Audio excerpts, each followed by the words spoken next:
But I don't think Craig would let me do it. What? The intro. Hi, hello everybody, and welcome into a Monday edition of the Computer America Show. This is the pre-show here, and you'll see that Charles Tendell, certified ethical hacker, is my guest, my co-host for tonight's show, because we're going to be interviewing in the second hour. TunnelX is going to be here, and they deal with privacy issues and online conversations, and so we thought it would be appropriate. And but in the first hour, we're going to talk music. Big Data is here tonight, talking about their hits, Dangerous and Big Data. D-A-T-E-R, yes. So sit back, relax. We're going to be starting the show in about less than 2 minutes, and it's going to be a fun program. Again, if you're watching us, our live Computer America video streaming page, brought to you by Other World Computing. That's right. Quality products, expert support since 1988. 1 minute until showtime. Visit them at www.maxsales.com. All right. You see, I have not reinstalled all of my Computer America needs. You haven't. I'm also running on Yosemite, by the way. Oh, you are on Yosemite. Dude, it's awesome. You just wait. When you get iOS 8 and you end up in Yosemite, you're going to love it. And I love the rebuild of the website. It's so nice. Thanks, Aaron. That by 30 seconds. Waited for me to leave to bring it out of the 90s. All right, here we go.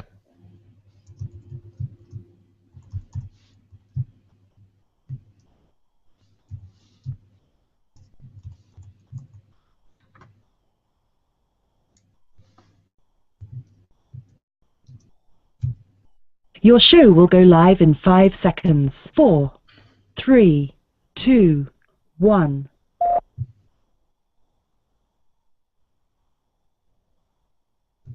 Broadcasting live, it's America's longest-running national radio talk show on computers, Computer America, hosted by national columnist Craig Crossman. Look for Craig's weekly column in your favorite newspaper. This show is being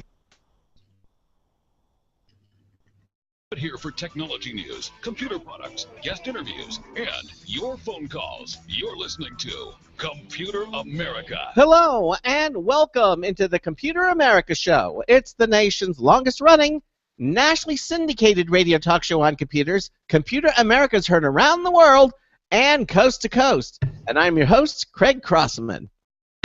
You totally didn't do it like DJ style like you were supposed to. You're supposed to be like, and I'm your co-host, certified ethical hacker Charles Tendell. Charles, hi, how are you? It's been a while. It has. It's been a month of Sundays by now, hasn't it? But it's like, co-hosting the show is like, riding a bicycle, right? Once you do it, you remember everything. Exactly. I like how people always make that reference. Have you ever tried to get back on a bicycle after not being on it for an extended period of time?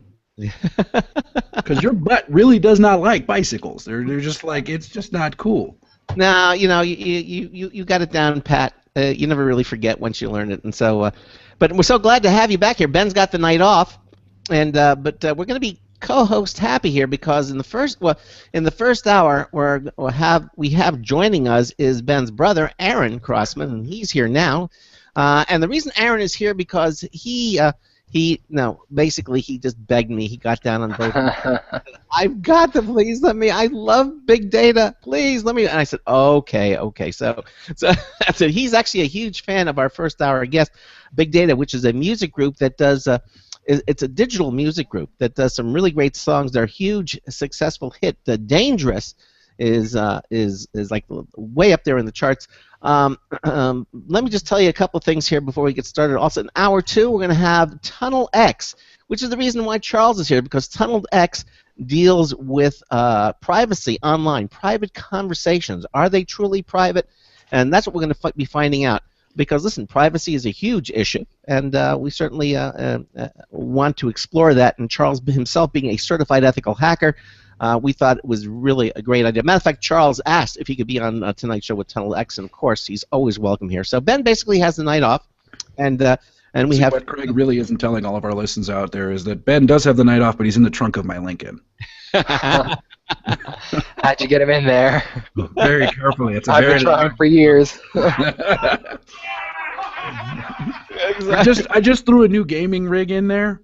And was like, if you can get it out, you can have it. And he didn't realize that it was a rabbit hole, man. He's still traveling. I've been trying cheeseburgers. I should have tried a gaming computer. It works, man.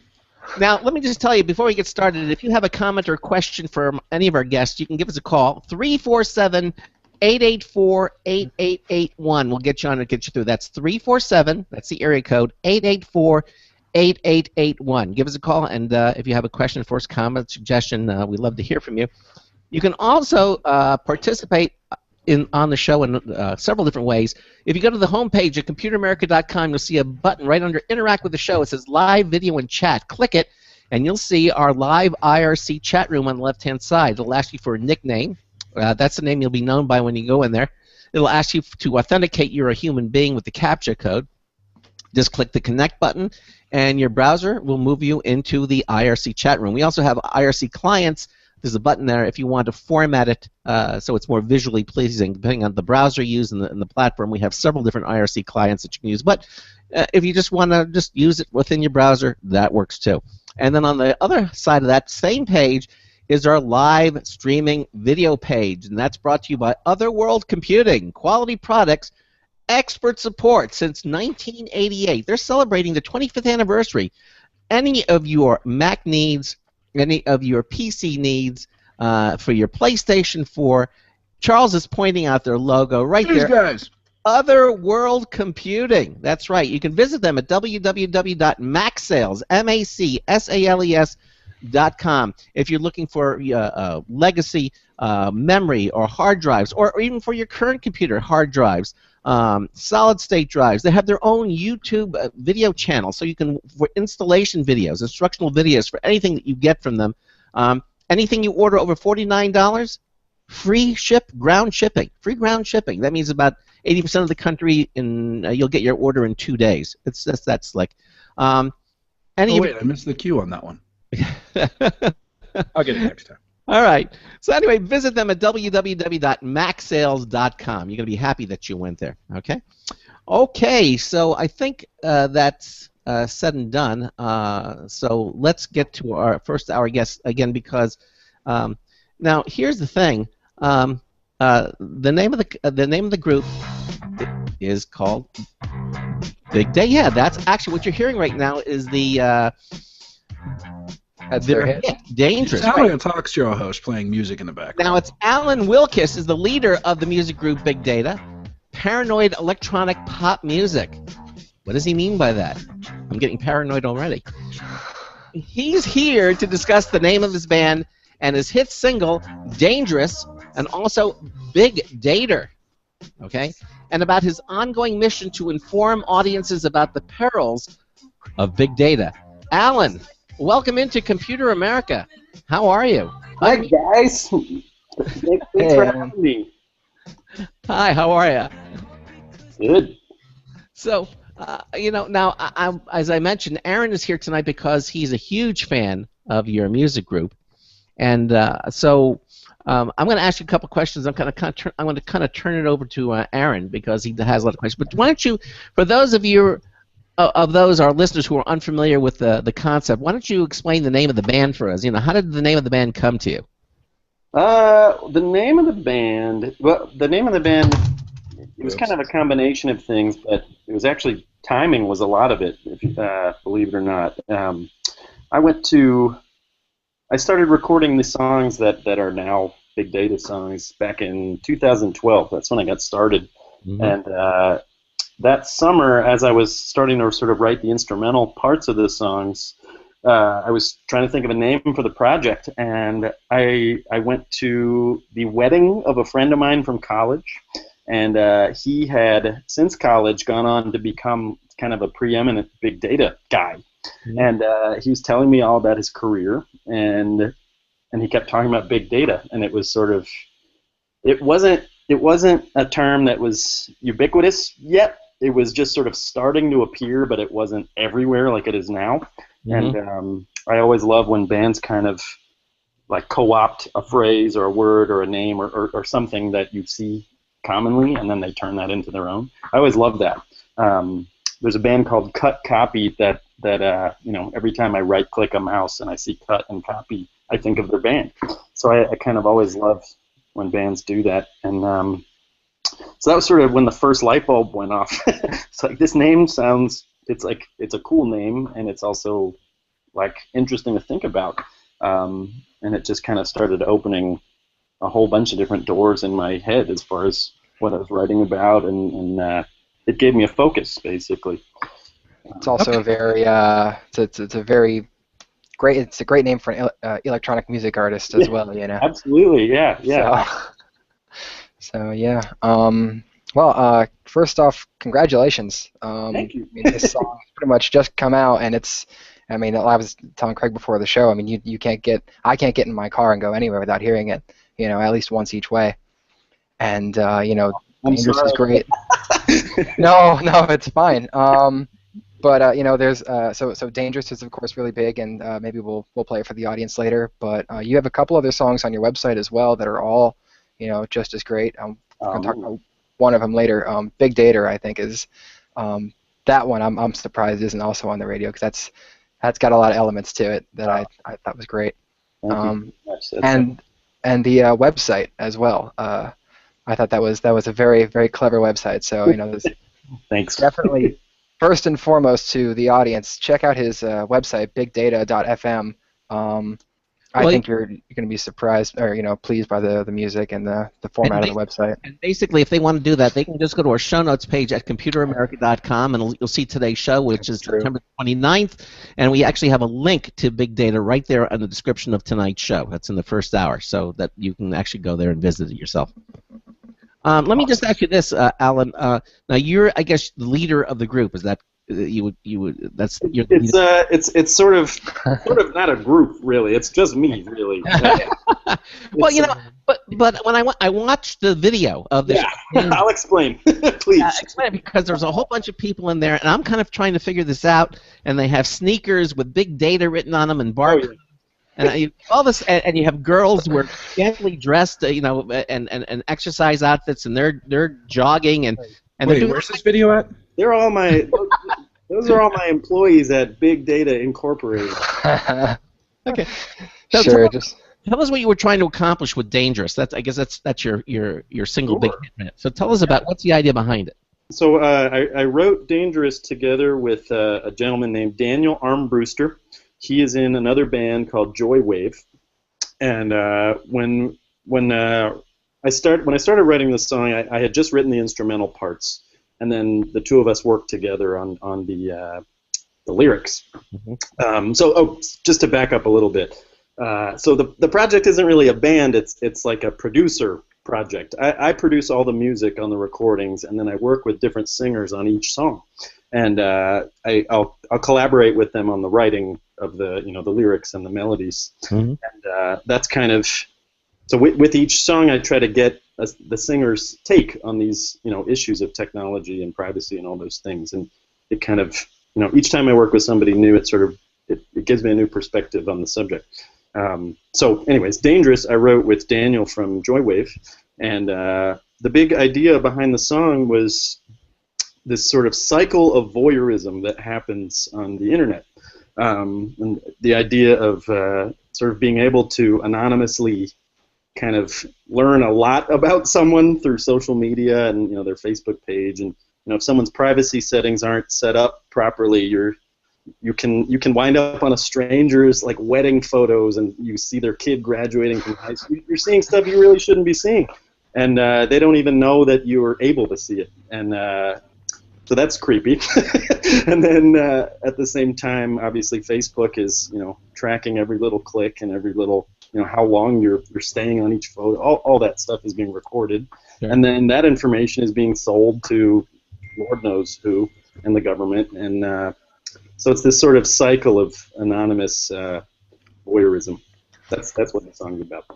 But now you have all these visual things going on here, and I have to ask. I mean, you have these two girls, and they're jogging, and then also they meet each other, and then there's some guy, the poor guy sitting there, and then they start headbutting him, and then they rip his leg off, and they start eating him. And what's? I think the music video really made an impression on Mr. Crossman. Clearly. Yeah, well, what's with the visuals? Explain. Okay. So the video, basically, the big idea was to kind of sort of expose a lot of the sort of ridiculousness in American advertising and marketing while using a lot of the same sort of tricks that they use to sell stuff. So the idea kind of started originally as, you know, what if my music video was sort of like a commercial for a running sneaker, and then it became apparent that this sneaker made you do things that were evil. And what would that say about society if you know, we're being knowingly sold these products that are not good for us? And then when I met the two directors of the video, and then we kind of took it to, well, why don't we show a little more than just the commercial? Why don't we show the company responsible for this sneaker? And why don't we show the advertising agency coming up with the ridiculous pitch to sell this shoe? And the scientists in the laboratory testing the shoe out.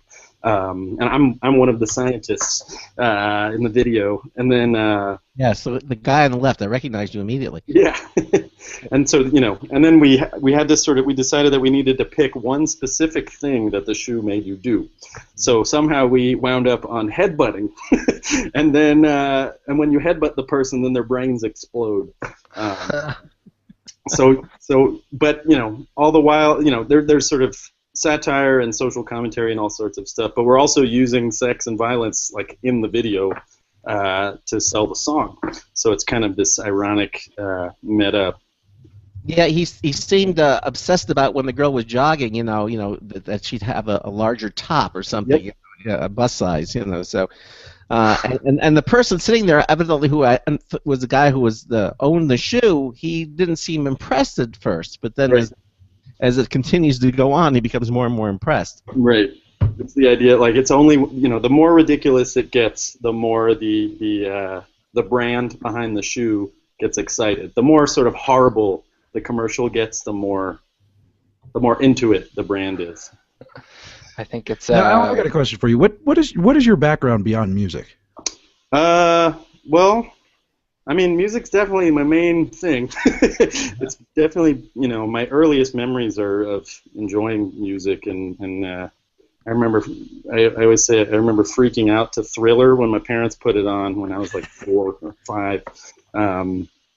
But I went to Harvard undergrad. I studied English there. So I guess I was an English major. Go figure. And I don't know. I guess I had a well-rounded education, and a lot of my friends. I was there when Facebook started, and a lot of my friends went on to sort of become tech people, like the guy that I named the band after. So I've sort of been on the periphery of a lot of tech stuff since then. But yeah, professionally, I've been doing music, you know, since school, really, and since I was a kid, honestly. But, So what put you in the position to take privacy, you know, the NSA spying, you know, I'm hoping that the anonymous references in your music aren't just, you know, because they're in the ether, you know, but the references to anonymous and all that. What spurred you to put that all into a visual representation of your music? Like what I think that there's no better way to get a message across than through entertainment.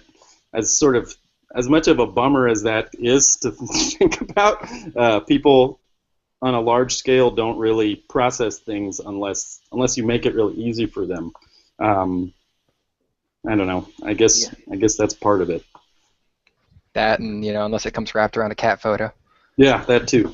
Yeah. Well, I mean, I look at like that was the thing that caught me on the video was the references to anonymous and part and. Well, which references are you referring to? I don't even know if they were conscious.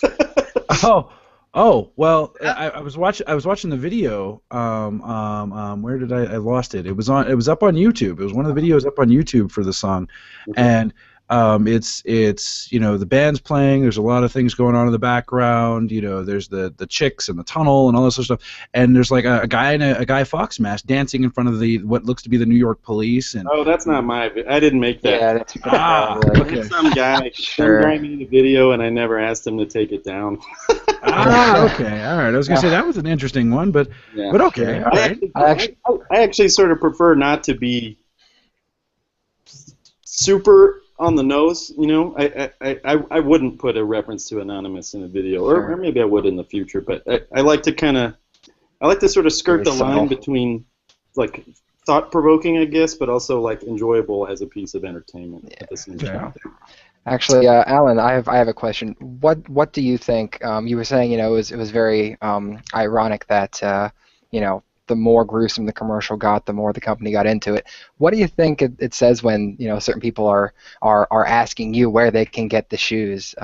That's sort of, that's actually sort of part of why I didn't make the shoes. Yeah. It's like the legal headache of like, what if somebody actually started headbutting? Like, I don't even want to open the possibility of that ever happening. Oh man, you'd probably find millions more fans if people did start headbutting others in your shoes. I think it would be the only running shoe at least that would have to come with like a legal waiver in the box. You could sell them to soccer players. They do that all the time on the field. That's a good point. So, but I was definitely the music has substance. That's obvious. And it's satirical. I would say it's almost kind of cautionary. Sure. Do you think that a lot of societies become kind of complacent with technology? It's made their life so easy, and they're just so comfortable with it. They sort of take it for granted and not consider some of the impact that it has on their life that they don't know. Absolutely. I think that's one of the things that kind of keeps me interested in writing about this stuff. It's that I'm guilty of that. We're on a Google Hangout right now. Like we're using the bad guys' technology, technically. But that's what I find interesting, really. It's that technology does make our lives better, and it does, it makes us more efficient, more connected, more productive. There's a million different ways that our lives are seriously. But we were just talking about the iPhone 6. I want an iPhone 6.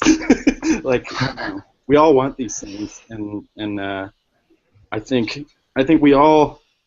I mean, we specifically know the sort of dark side of it, but I don't think people think about the dark side too often. Right. Until some sort of catastrophic news story like Snowden comes out or something. But that's there's been all kinds of stuff lately. You're talking about paranoia. I think sometimes it's justified. You hear on the news about how Google filed documents saying, hey, if you use our email service, we never said you had a right to privacy, or Facebook comes out and shows how they were experimenting on their users. I mean, absolutely. Sometimes it is kind of justified. Do you think with this paranoia?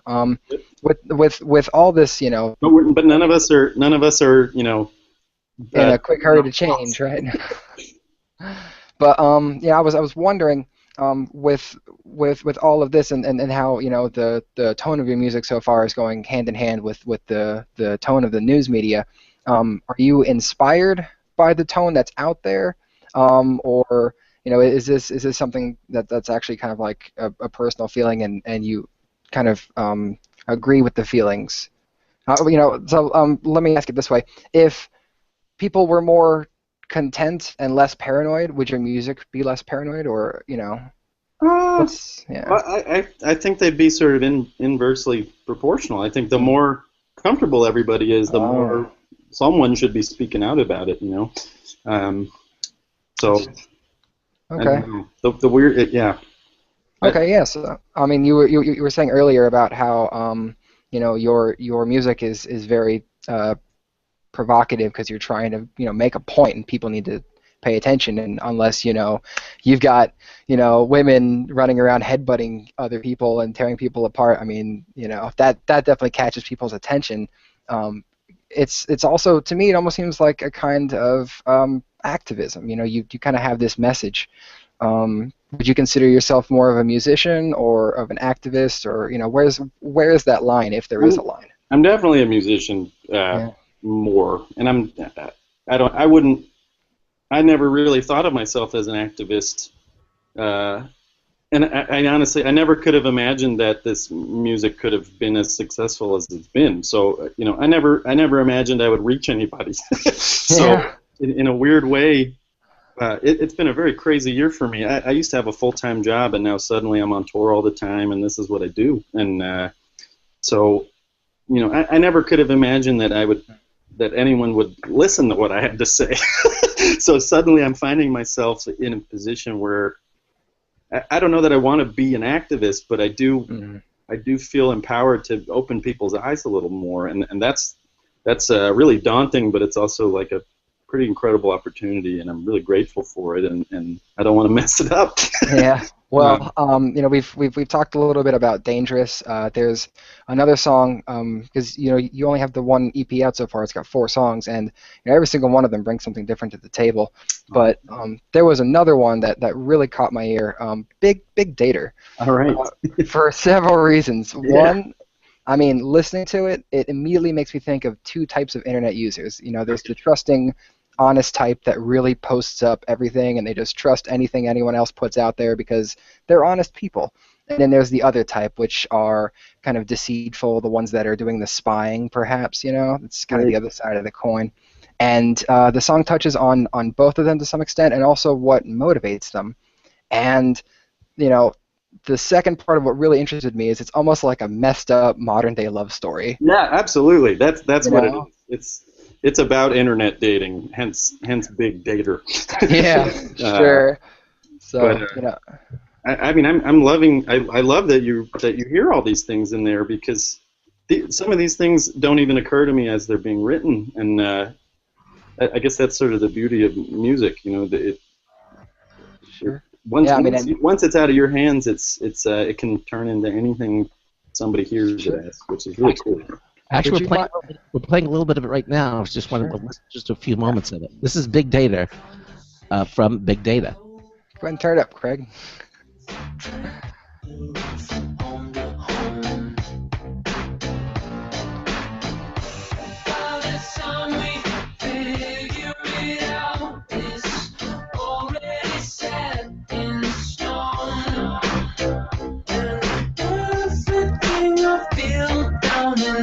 My chest completely fills me up like a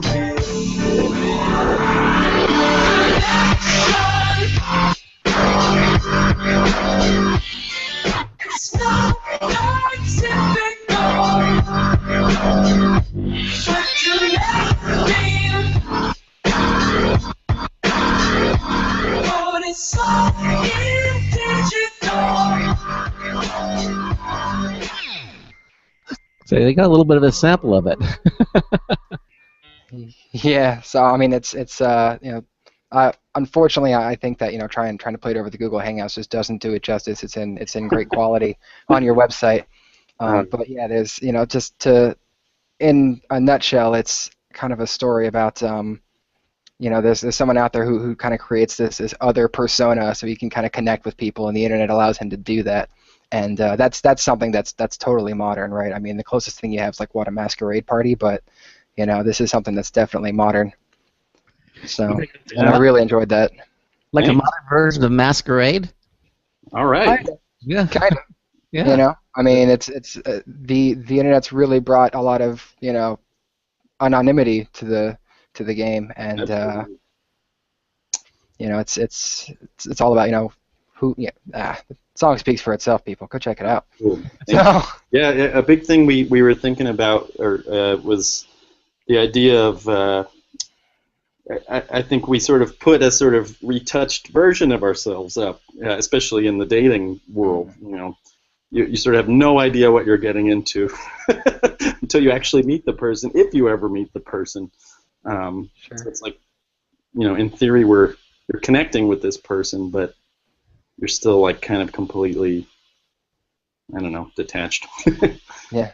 It's true. So, but yeah, I mean, we talked about the current events and your music. I was just we were doing the booking for the month of September, and we wanted to make September about Privacy Month.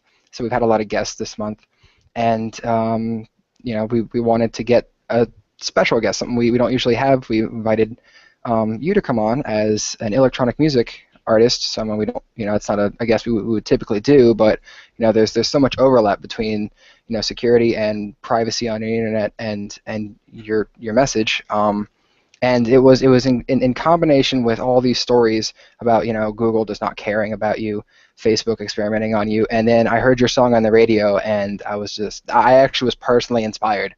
I I went out and I found an alternative to Gmail, and I think users could really check it out. Wow. Might have had him on the show. You should check it out too. It's really cool. It's called Proton Mail. Whoa. And a couple nerds scientists.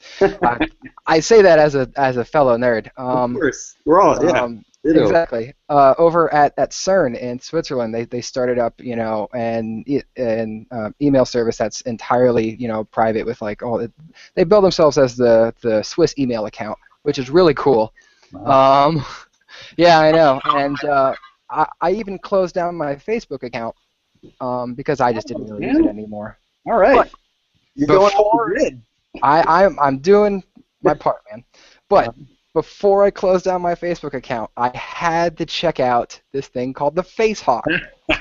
Yep. Oh man, it is incredible. And it definitely shows the blend between the music and all the other media out there for you to have a platform. So I wonder if you could tell the audience a little bit about it and what went into it. Yeah. So I think the first thing to say there is it's kind of in line with the whole the thing I was saying earlier about entertainment versus making a point. My sort of rule number one is whatever I'm making needs to draw the user in, or listener, watcher, viewer, whatever, in an entertaining way. It needs to be fun first and foremost, and then once you've sort of got their attention, then I want to sort of introduce the heaviness. And so FaceHawk was basically this interactive music video that a gentleman named Rajiv Basu built. And, Alan, I'm going to ask you to hold it. We're at the bottom of the hour, and then we'll come back and we'll have you continue talking about FaceHawk. All right? Okay. So you're listening to the Computer America Show on the Boost Radio Network, on the Blog Talk Radio Network, on the IRN Radio Network. We'll be right back. Stay with us. Hey everyone, have you heard about the No Hair Removal device that's sweeping the globe? If you want to go weeks without shaving and get smooth, professional quality results, here's our favorite host, Cheryl, for No Hair Removal. Thanks. Hey gals, I love talking about my No. It's this cute little hair removal system that you can take with you and use almost anywhere at home or on the road. No more expensive in-office treatments, painful waxing, and no more wasting your valuable time. Got unwanted facial hair? No has patented thermocon technology that works on all hair and skin colors, so it's perfect for using on all body parts. And now you can take advantage of this incredible risk-free trial. Get the No, the facial kit, a travel case, and a $100 discount shopping card, and you don't risk a penny to try it. Try the incredible No hair completely risk-free. Call 1-800-953-5415. That's 800-953-5415. 800-953-5415.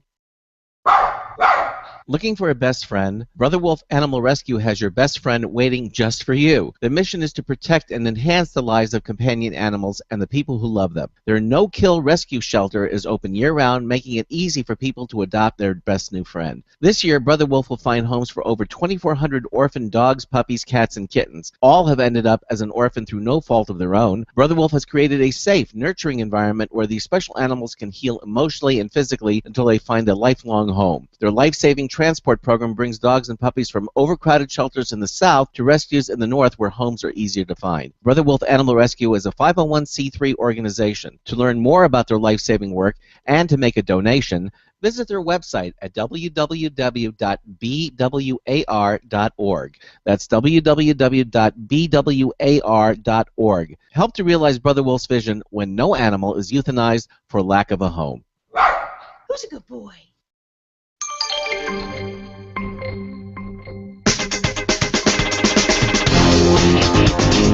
Buenas noches. This is Marty Winston with a news tips bulletin review for Computer America. This time, the Black & Decker 20V Max Swivel Hand Vac.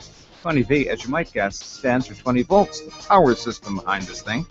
And when you dock it on its charging stand, the new 20V Max cordless swivel hand vac from Black & Decker is roughly the size of a carton of juice. Push a button to swivel its snorkel nozzle for the job at hand. You can also flip a brush into place or slide a crevice tool in or out of the nozzle. We're still talking about everything in one place. Between the nozzle and the handle is a cylindrical dust cup with a cap you open to shake dirt loose. but this one supports another level of tool-free disassembly that makes it easy to remove and wash, or every 6 to 9 months replace. A pre-filter and a filter is the 20-volt lithium-ion battery that keeps the overall weight down while maintaining a higher voltage longer for better continuing suction that doesn't fade. Its small nozzle isn't for huge jobs, but it's really cool for drawing out dust from inside PCs, from keyboards, from atop monitors, and especially for putting the black back in all those dusty, dingy grains, wall warts, and charging hubs on our shelves. Bottom line, the Black & Decker Pivot 20-volt max hand vac makes doing lots of small chores no big deal. This is Marty Winston with the News Tips Bulletin Review for Computer America. And I guess Charles isn't bringing it back. Welcome back to the Computer America Show. It is 33 minutes after the hour, just turned 34 minutes after the hour. And we are interviewing Big Data. Alan Wilkes is the leader of the music group Big Data, Paranoid Electronic Pop Music, and my son is also co-hosting the hour with me because he's a huge fan of Big Data. And we just started talking about the Facebook. Was it the Face Hawk? The Face Hawk. Okay. What is the Face? All right. And why don't you continue on with that? Alrighty. So Facehawk, it was an interactive music video that a gentleman named Rajiv Basu designed, and I explained to him what the song was about, and he came back with this treatment for it, and basically what it does is you go to the website thefacehawk.com. And it's sort of branded to look like Facebook, and so it says Facehawk in that same, that iconic Facebook font, and that's all blue and all that. And you have to give it access to your Facebook account for it. And once you give it access, it loads up, and then you essentially see your own profile page as it currently stands. So all your most recent statuses and all that is up there, and then you see the mouse cursor move over to the status bar, and it starts typing in the new Big Data single is reasonably good, and then one of your friends likes it, and then another friend of yours likes it, and somebody else comments on it, and it's all names because it's pulling it in real time from your actual friend network, and then Big Data comments on it. And then the page starts to shake, and then it all explodes, and the song starts playing.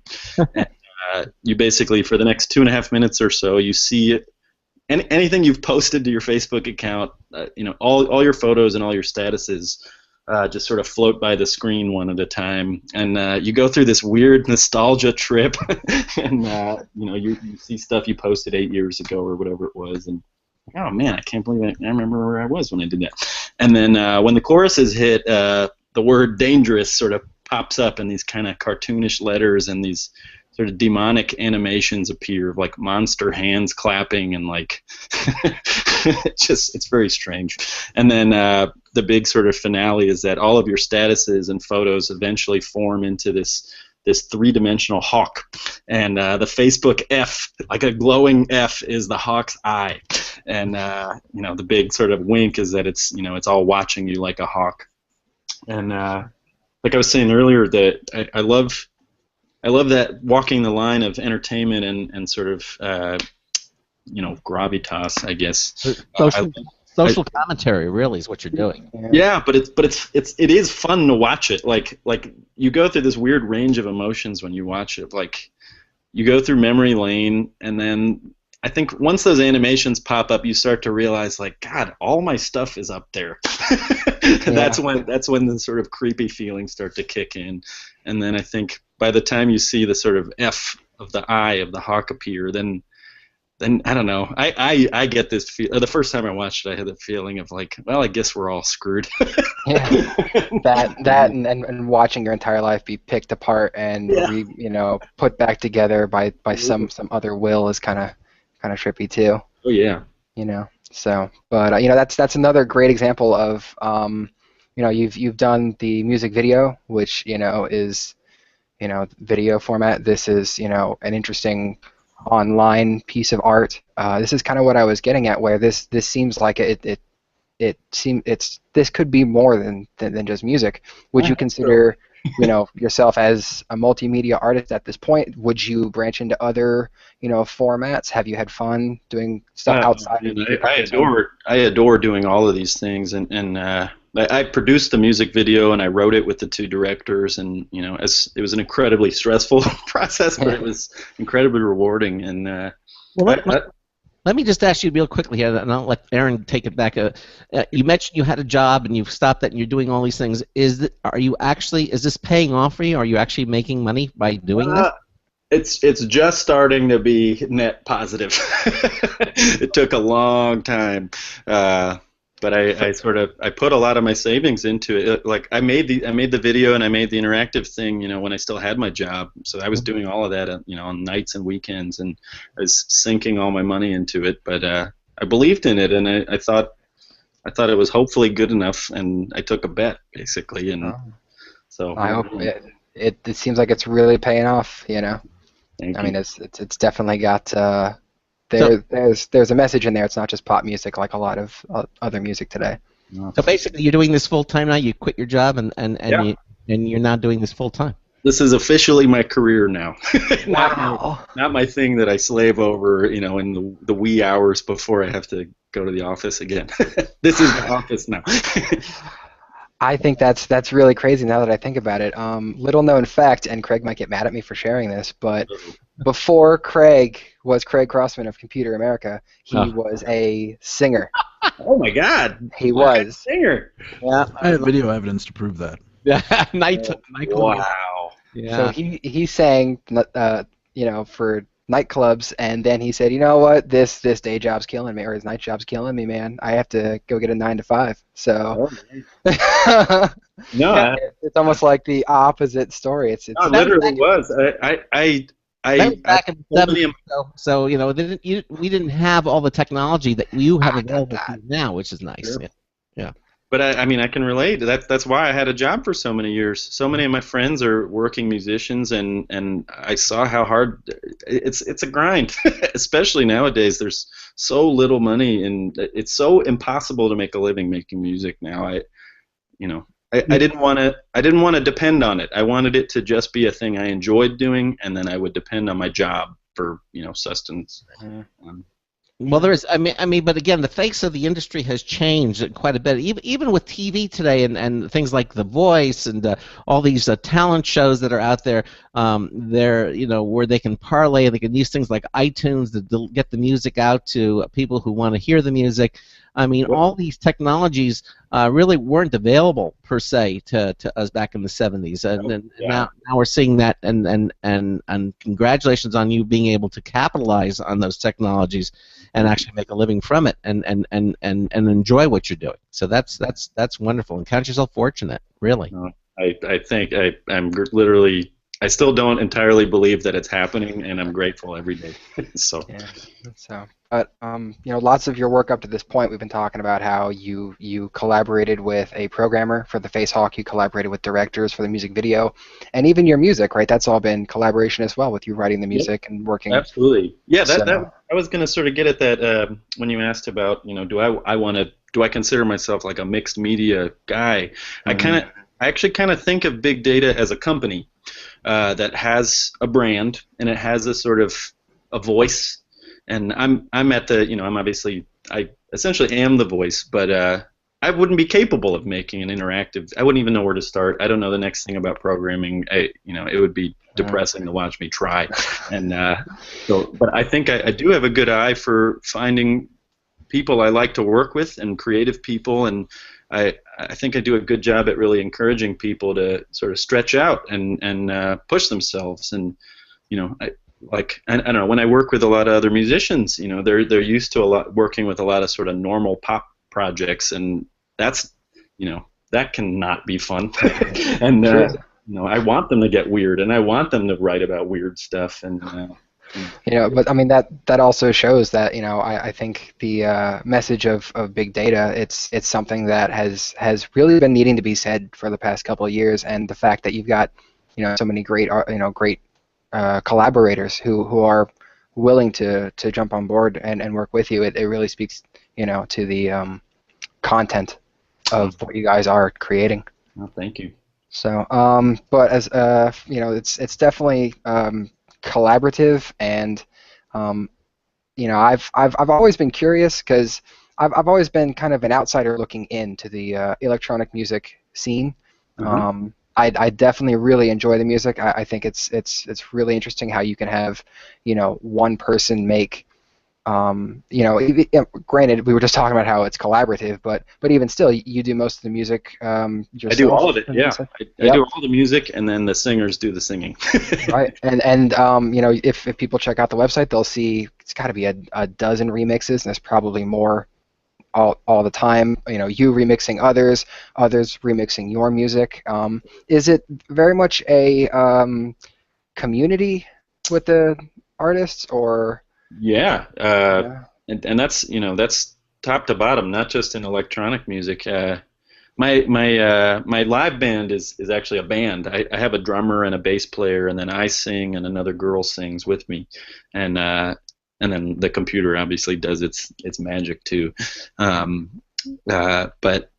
with touring musicians and actual players, there's a huge community, and but it feels smaller and smaller the more I'm sort of immersed in it. Everybody knows everybody, and I think in the electronic music world, it's sort of the same thing. I think the more you stick with whatever your thing is, the more you kind of get to know everybody else that does something similar. Sure. Well, this begs the question: if it's a community, how do you guys stay in touch? Do you guys use some of these things that are being decried in the music? Do you guys use Facebook, or? Oh yeah, absolutely. How does it make you feel? That's a great idea. that's like I need these things. My music never would have made it into your ears had I not used Facebook constantly, and SoundCloud and Twitter and Instagram.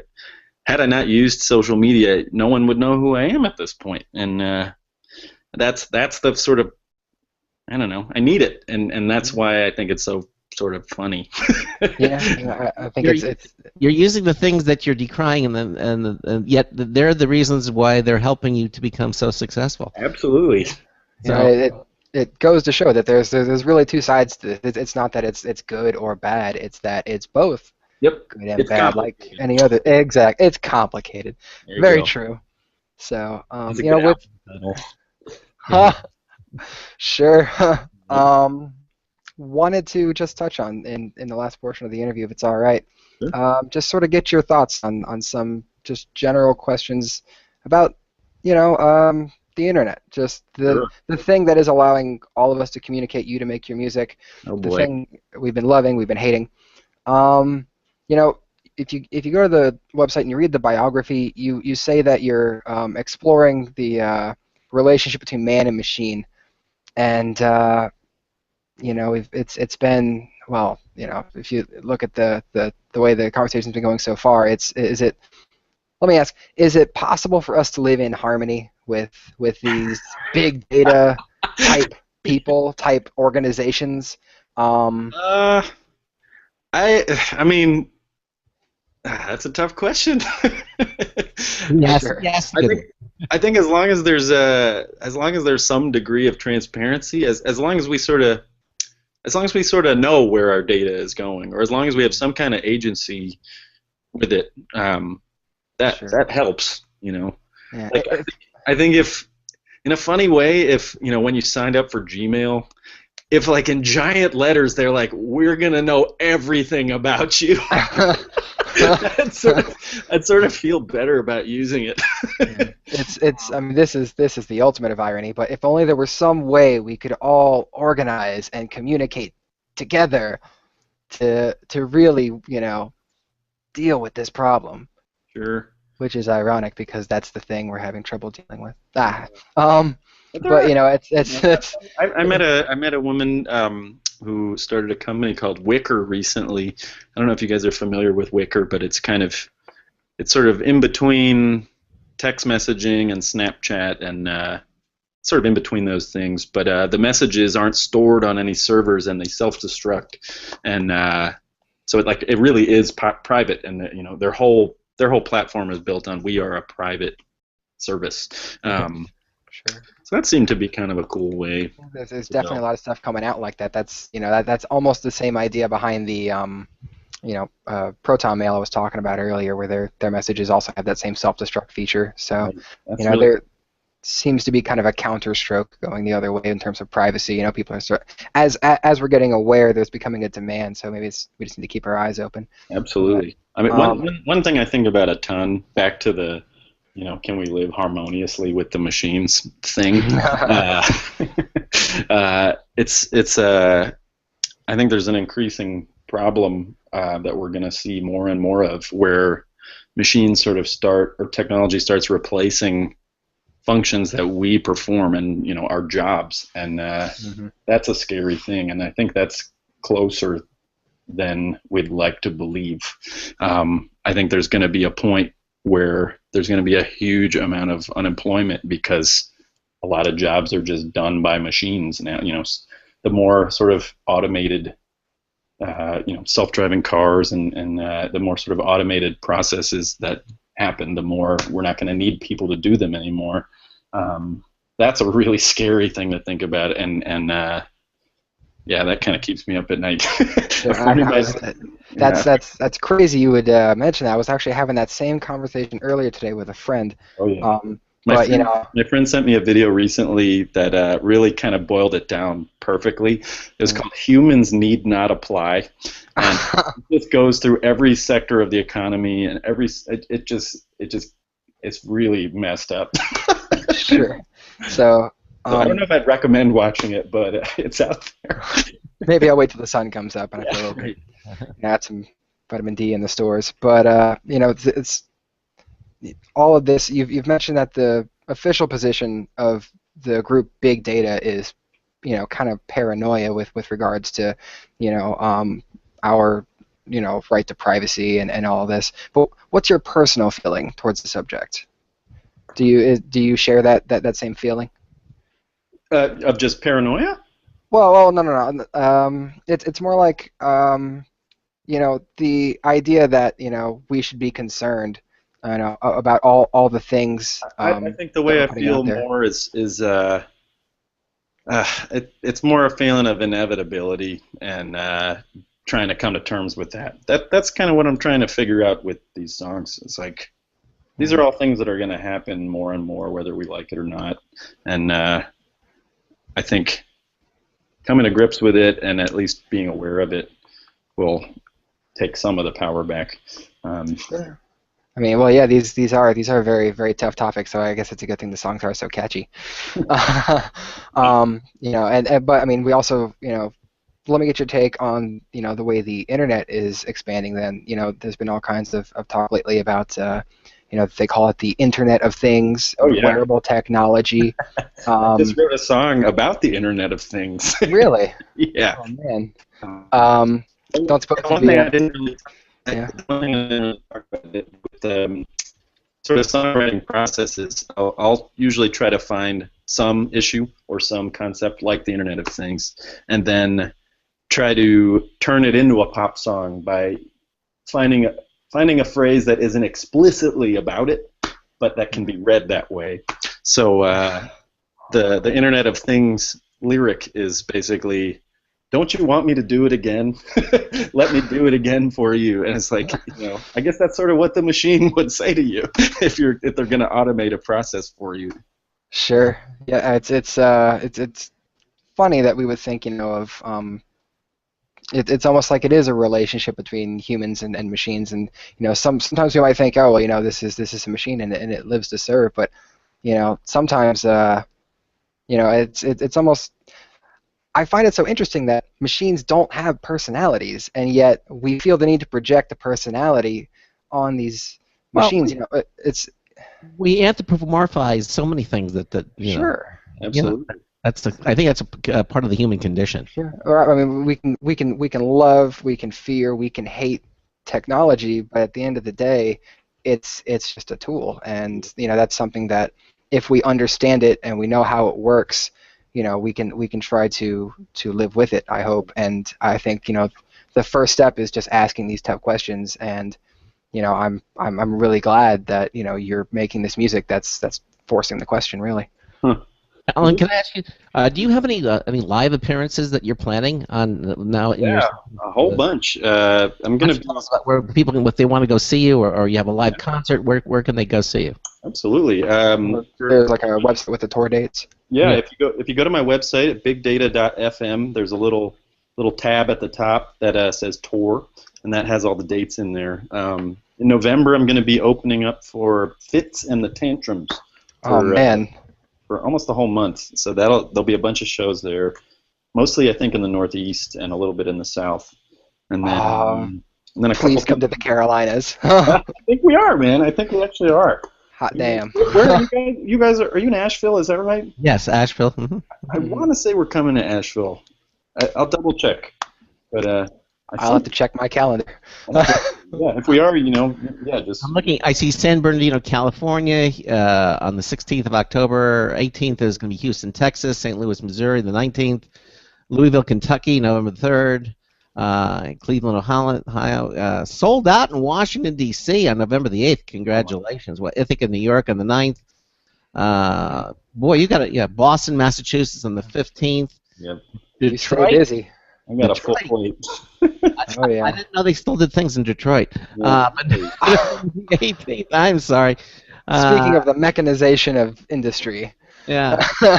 Exactly. Well, but you can, as Alan said, just go to the bigdata.fm, and again, we have the link at computeramerica.com. You can see all the places where you'll be able to catch them. I don't see Asheville on here. I don't see Greenville. I thought we were going to play in Asheville. All right. Or maybe it needs updating. I'm going to find the closest one. Don't you worry. You'll see me somewhere in the back of the crowd. Nosebleed section. Alan, we got about 4 minutes left. Anything else you want to tell our listeners that we might not have covered? I mean, we didn't get to a lot of it. Your thoughts on the Facebook's mood experiment. A lot of things we just didn't get to. I just wrote a song about that too. It's actually I think it's gonna come out soon. It's called "The Business of Emotion," and then there was one thing you got me thinking about anthropomorphizing technology and reading personality into something where it isn't. And in a funny way, I think about the cold hand of nature a lot of the times and how nature is indifferent. And I think there was like some crazy Werner Herzog quote about like the eye of the chicken being like this cold and emotionless thing. It made me think that in a lot of ways nature doesn't care what we think or feel in the same way that technology doesn't. That's just interesting to think about. There was there was one quote that really came to me when I was preparing for this interview, and it's Nietzsche, who's kind of dark, so I wasn't really going to mention it, but he had that quote where he said, when you stare into the abyss, it stares back into you. And sometimes I think, when we stare into the internet, we have to understand that it stares back into us, and it can be a little strange at times. Yep, and it has a memory, a permanent memory. Yeah. Oh man, several of them, redundant. Yep. So. Well, I'll tell you, Alan, I really want to thank you for being Thank you for coming on the show. Oh, thank you for having me, guys. This was fun. Yeah, it was a lot of fun. And again, you can see everything about big data. Again, we have the link. Just go to computeramerica.com. Click on the show notes button, and you'll see again today's show, the September 29th, and you'll see the link to the website and all the places that Alan will be touring. Now, when you do a tour, do you stand up there with an instrument, or are you playing? How are you perform? How are you doing your performance? So I have a drummer and a bass player, and then I have a set of sort of triggers that they trigger sounds from my computer. So basically, when I touch a pad, it makes a sound, using MIDI, basically. And then I sing a lot, and then I have a girl who sings lead on most of the songs, and my bass player sings as well. So we do a lot of harmony, a lot of 3-part harmony. So you have your troupe you have 4 people up on stage then in your troupe? Yep. As of now, I'd like to make it bigger. The more hopefully if things grow, I'd like to have a bigger band. Bigger data. Yeah, exactly. Bigger data, yeah. That's good. And then you'll have biggest data, exactly. You'll Yeah, keep man. exploring. That's the orchestra version. Oh man, Well, you know, that'd be fun to watch. we'll keep a look for where your appearances. If you're going to be in Florida, if you're going to be in South Carolina or North Carolina, the Carolinas, we'll certainly if you do, then we'll all make an effort to come out and watch some of your performances. And again, Oh, wonderful. yeah, exactly. Alan, really, thank you so much for being with us here tonight on Computer America. We all wish you the best of Absolutely. luck in what you're doing. Oh Thank yeah, you so much, guys. Thank you. That was fun. sure. Keep it up. All right, take care, Alan. Have a good Okay. evening. Bye, Alan. Bye. All right. And there he goes again, Alan Wilkus, the big data group, music group, Paranoid Electronic Pop Music, and Aaron, you got to interview him. Yeah, it was a lot of fun. It was a great topic, and I knew from the time when he said he was able to come on the show. I said this is going to be I started really looking into the group, and looking at all of the pieces of that he was doing, the face hawk, and checking it all out. And I said this is way more than just music. And Craig, I hope that after the end of that interview, you yourself, I mean, you seem excited about this just as much as I am. Yeah, absolutely. Well, listen, again, Aaron, we're going to let you go. I guess you're all right. set. And Charles Tendell is back here because our next guest is going to be coming up. So thanks for being with us here. Sure. Absolutely. And our next guest is going to be TunnelX. Now, if you know what a tunnel is an online place for a private conversation between two people. But we're going to talk about privacy issues and the services that they offer to ensure that you're going to get a private conversation. Charles Tendell is back with us, certified ethical hacker.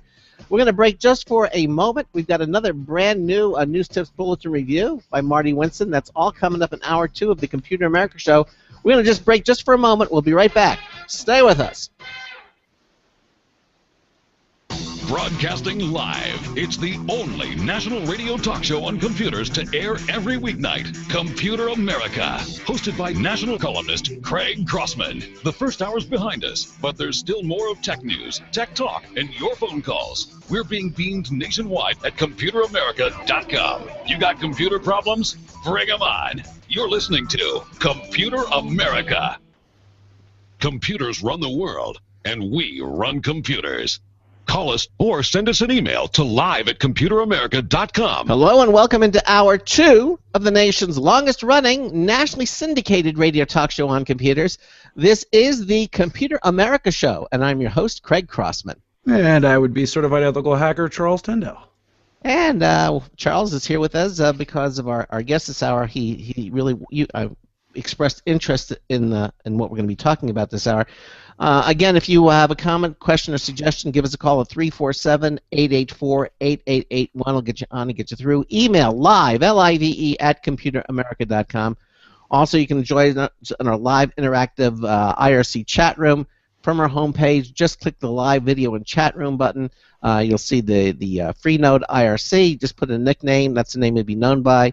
When you go in there, put in the captcha code, which is usually a 3-digit number or 2 words, and click the connect button, and your browser will move you into the chat room.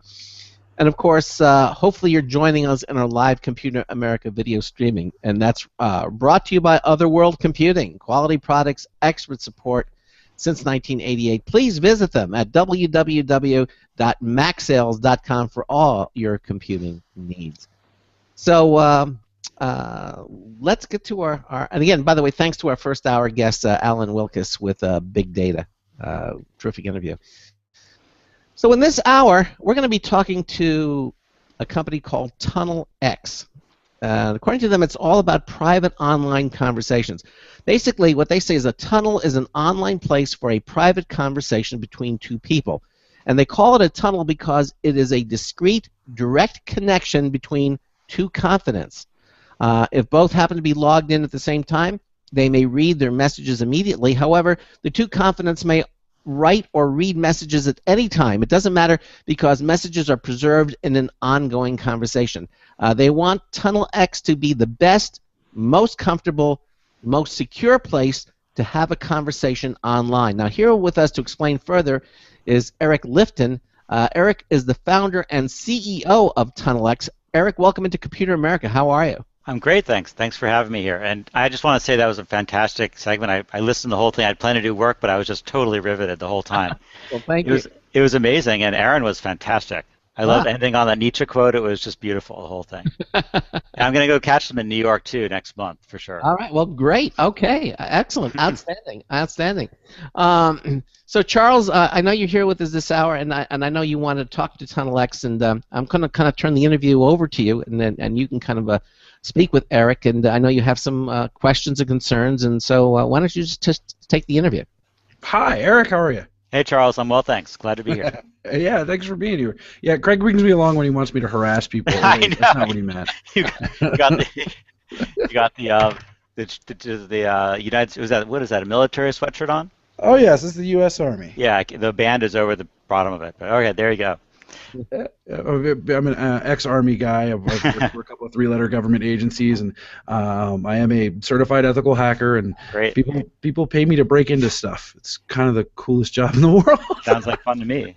Yeah. Well, I wanted to hear more about TunnelX because I saw it on the calendar, and I was like, oh my God, Craig has no idea what he's gotten himself into. But let's find out what TunnelX does. Now, from what I understand, it's a private online conversations. Can you expand on that? What is that exactly? So it's interesting because when we started working on it, it was a couple of years ago. It was about a year and a half we started building it, and I had the idea 3 years ago. So this is all way before people, it was certainly, there was a lot of concern among a lot of people, but it wasn't in the public eye as much as it is today. And so I had a friend of mine actually who really wanted to have a private conversation online with somebody, and just asked me because I'm involved in computers, the internet, and things like building websites, and asked me, well, what should I use? There must be something I can use. And I said, oh, I don't know. Take a look around. I'll see. And I looked around, and I was pretty surprised actually that there really wasn't anything that seemed like a good, satisfying thing. I mean, there's been PGP email has been around for 20 years or so. So there's certainly ways to have secure, communications on the internet, but not in the way that I was thinking. And so when I say online conversation, when we're making TunnelX for online secure conversation, what we mean is a place for two people to have a conversation back and forth that's preserved. In other words, it's not like Snapchat where the messages disappear after you read them, but a preserved conversation that carries on over time, and that really is an inviting place for you to inhabit with that person. So part of the reason, it's TunnelX. Tunnel is a space. It's space that connects two people, and of course X is the unknown. That's obvious. But the idea is that when you're in a tunnel, you feel totally like you're in a secured private space, and that you're able to have that conversation without that kind of self-censorship that goes with the other ways that we communicate on the internet, where you are always a little bit aware that your communications are subject to being read by other people. No. There's a lot of information to absorb there. But the two things that I want to focus on is you're saying there's a secure online platform. So I go to your website, I get my key and all that other high-speed stuff, and I sit on your website and engage in this secure chat system that is stored on your system, and it's just waiting for my counterpart to come and receive their messages and then bring a message back. Talk to that. What's the encryption level that you've got here? And I am beyond a little paranoid when it comes to internet stuff, which I guess I shouldn't be beyond paranoid, right? I mean, I genuinely am one of those people who feel that you're all hacked. You just don't know it yet. Right. Okay, you're either willingly letting someone into your device, into your life, or you've got the bad guys out there doing it. So you've got people trying to get your data on both ends there, and it just doesn't really matter. So how is it that TunnelX is different? How does TunnelX I want to have a conversation with you on your website. What are your capabilities? How do I know that your admins aren't reading my information? How do I know that your server is secure? How do I know that the communication between me and your website is secure? What does that look like? Right. Well, that's a lot of questions back. So let me start with just the very basic technical underpinnings, and I don't know how detailed we want to get, but just on a very fundamental level, how things are structured. For one thing, we really wanted this to be usable in a web browser, not just on a mobile app or on an app that lives on your computer. We wanted it to be usable in a web browser so that you could use it anywhere, and then when you're done with it, you can close the window and it's gone. It's not this application sitting there, it's really sticking out. So messages, anything you type, of course, any connection, all messages are encrypted every step of the way. From your browser to our servers, we use TLS 1.2, which is the highest level standard for secure communications over the net with perfect forward secrecy, so that if the messages are saved by somebody until later, you can't later decrypt them if you've managed to come up with the key. Once they get to our server, they're stored with, they're actually super enciphered with 3 levels of encryption, with AES, 3 levels of 256-bit encryption, AES, 2FISH, and Serpent. So most people understand that AES is a pretty good form of encryption. It's pretty much the standard these days. If you're someone who thinks it might be compromised, that we use the other 2 as well, so you get all 3. The key that we use to encrypt and decrypt is we don't have it. It's a key that you have on your computer. Now, is that an image or a picture of some sort? Yeah. So one thing is, there are many components to this. I guess we have an hour, so we'll get through all of them. We have plenty of time. Yeah. So for one thing, we all know that passwords, username and passwords, are broken. We hear, every month there's a list of, 1 million passwords and username combinations that were stolen here or there, and we also know that, even though they're pretty secure sites, hackers go to unsecured sites. They're able to break in. They grab username and passwords. Of course, people use the same usernames and passwords for all their sites because who can remember 50 different ones? And so then they're able to go to more secure sites like banks or other kind of financial institutions and use those same usernames and passwords. At least try them, and they'll probably get a bunch of hits. And so it's a pretty dangerous situation. And we're trying to get away. I think that we're moving in the direction away from usernames and passwords. So we want something that people can easily use, that they can easily use, that will have enough data to be a large key. And so what we came upon was the idea of using an image. This is an image that you took yourself. It's very easy to guess a password. It's very difficult to guess an image. And so you've come up with an image that you took with your digital camera, and that becomes your key. We only really need the first 40 bytes of it. No, wait. 40K. The hacker in me is got to get some clarification here.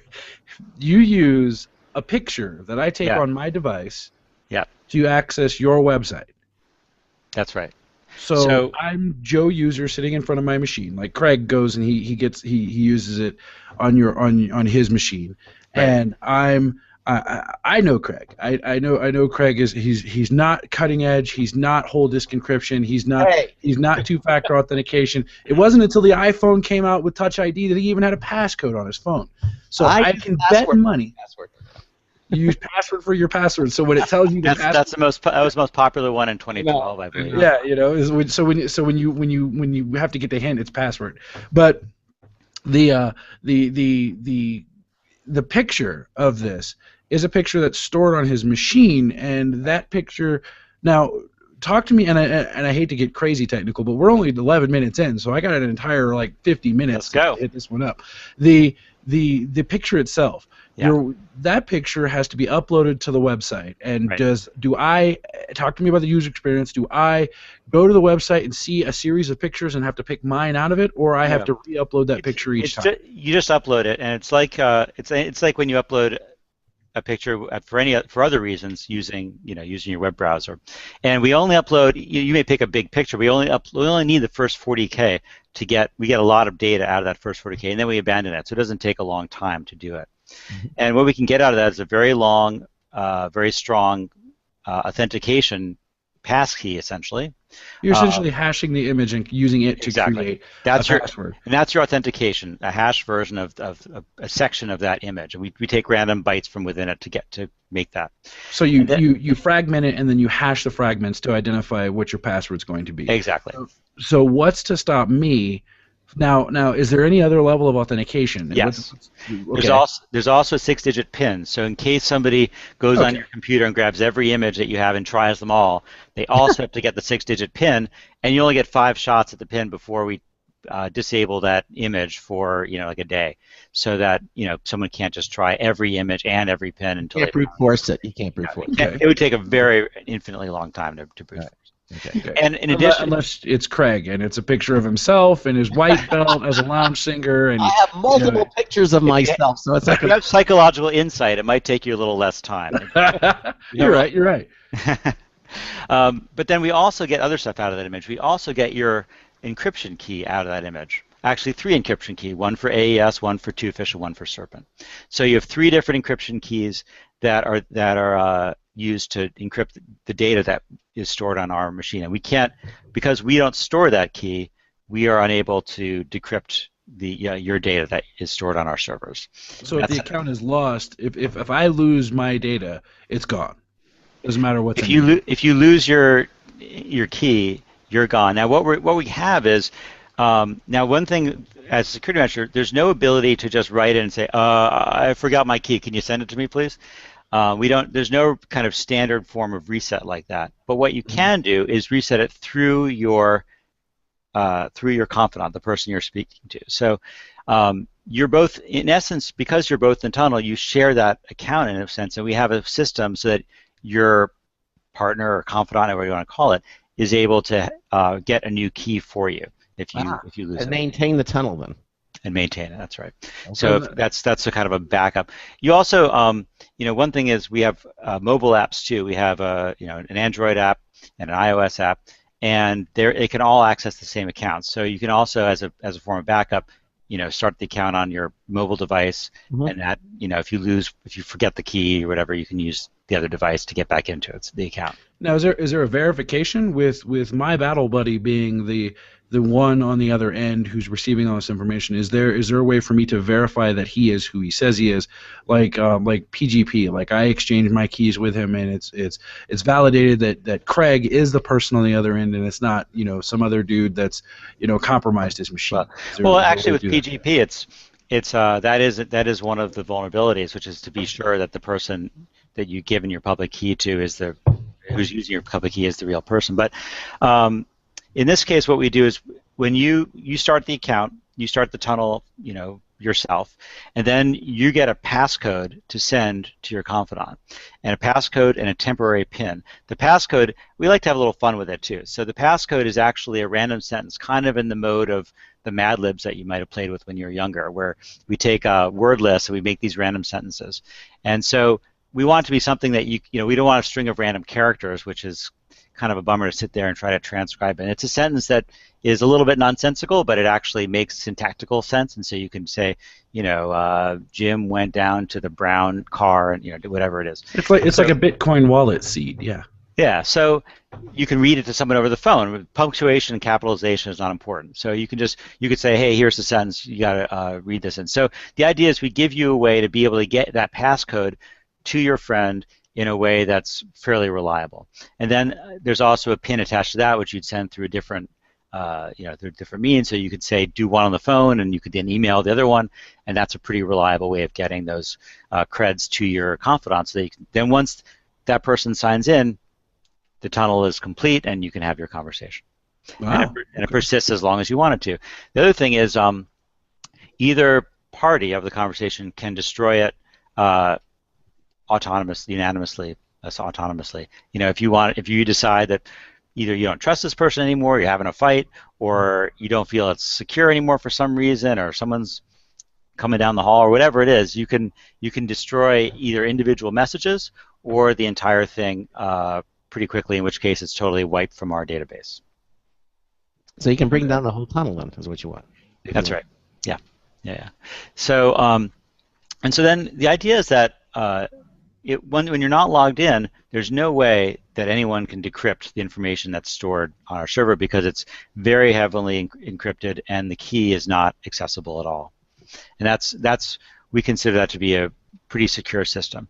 Now, another component of it, sometimes people bring up as well, we don't know, how do we know that you're not actually, FBI agents that are set this whole thing up as a ruse to get us to put our messages there. It's a good question. Which is a fair question. But the truth is that we're always, this is one of those things. We are always trusting companies, people all the time, and we use a lot of different cues to decide whether to trust or not. We get in a taxi cab and put our life in the hands of some random person we've never met, and we have certain cues that tell us, okay, the basic elements of trust are here, and I can trust this person. We put our data on websites, we send things, personal information, credit cards on websites all the time, and we make judgments based on the environment that we see. It looks like a trustworthy place. The hallmarks are here. In our case, we are. I'm not a little kid. I'm 46 years old. My partner's 45 years old. We have a very you can pretty much go and see what we've been doing for the past 20 years. It's all out there in various corners of the web that you can see. So it would be a little bit of a stretch to think that suddenly we'd become secret agents and then decided to set up this website to grab people's data. And it wouldn't be a very good really it wouldn't be very good for us because we've put a lot of time. We've got an investment of people's money. Sure. It would not be a very good thing and smart thing for us to do to create this whole thing so that we could bring it down in flames and to have a few minutes of fun with it. But Eric, you still haven't said that. No, you're not a Fed, and you're not involved with the Fed. So, I mean, I'll go on the record. I'm not involved with the federal government whatsoever. Okay. Except that I pay taxes to it. Oh yeah. Well, if you didn't pay taxes, we totally know you were a Fed. So it does bring up a lot of the questions of why did you created this? Why should I trust you over anyone else? I mean, what you created this because you saw there was a need for it and then there was nobody else out there doing it. And did you create this so that you and your partner could communicate, or did you purposely set out to create this tool to fix the gaping hole in our privacy? I saw that there was a big hole in that, and I thought, and really I believe that we need a way up. And this is the big thing: is that we need to have private conversations online, and it's a really important thing, especially given that we moved in this other direction. It's funny. I've been making websites for like almost 20 years now, and kind of since the beginning. And I remember at the very beginning, first of all, I'm an architect, so I think a lot about urbanism and how people interact in spaces and all that kind of stuff. Mm-hmm. And when I started doing websites, I wrote this stuff about web urbanism, this notion that the web was going to become this urban place where we could go walk around it the same way we walk around cities, that we would consolidate in these spaces. And rather than just get, at that point, like in, say, 1996, everybody was just getting data. There were things that were stored. There were some databases. It really wasn't that interesting, really, except that it was new, which was interesting, of course. But the idea was that we would develop this kind of public sphere, and we would be able to come across things that would surprise us and interact in totally new ways and have this kind of urban kind of interaction that would happen online. And then, of course, flash forward to the recent past, and that has all really come to pass, except it hasn't happened in a real public space the way it is in the city. It's almost like, you could call it like the mallification of the internet. It's kind of like it is a public space, but it's owned privately. We're conducting all this kind of interaction in spaces that are owned by our companies, and in those spaces, as it's commonly said, we are the product. We are the people who are, we just like we are when we go to a mall. We are there to enrich the people who own those spaces, and so. But that doesn't say we can't go to the mall and have a private conversation with somebody. I mean, I guess we could, right? No, actually, technically, you can't go to a mall and have a private conversation because you're always on video surveillance, audio surveillance, or mall cop. Yeah. So having a place where you can actually go and privately discuss something is kind of a must. And I mean, I applaud you for the creation of TunnelX. I'm looking at. I'm wondering at implementations for this and trying to figure out, you've got, with the levels of authentication that you have for TunnelX, you're having, I can imagine you're having an issue with consumers kind of adopting it, are you not? We just launched in July, and we are just about to kind of start putting it out there and trying to get people to really use it. We're constantly building. There's new features that are going to be coming in the next few months. We're constantly building it, and so now we're really going to try to get people to try it. And we think when people try it, they'll really get into it, because I think that you actually, I mean, having used it a lot myself, you feel different in that space than you do when you normally write a text on your phone or an email on your computer. You are always thinking in the back of your mind, if you're conscious of these things. I'm sure there are some people who don't, but if you're conscious of this stuff, you always think, this Who else message is could be reading seen this? by, we don't know, this could pop up on my friend's phone when his kid's playing with the phone. It could come up on the email when someone's like, a couple of people are sitting in front of the computer talking about something at work. You no idea the context in which that message is going to be received. And so you kind of censor yourself. You do censor yourself. And when you're in a tunnel, you don't have that feeling. You really just kind of relax, and you just can feel like you can say whatever you want to say. So that became the mission, to really create a space where people could feel comfortable and really have a private conversation, which is really important to how we interact as people. Because of course you can have a private conversation when you see somebody and they come over to your house and you're sitting in your living room. Mm-hmm. But obviously we interact online all the time. We don't always have the luxury of that kind of interaction. So we need to be able to have these kinds of conversations online where we feel private. Now, so you right now you're doing text message. I mean, typing.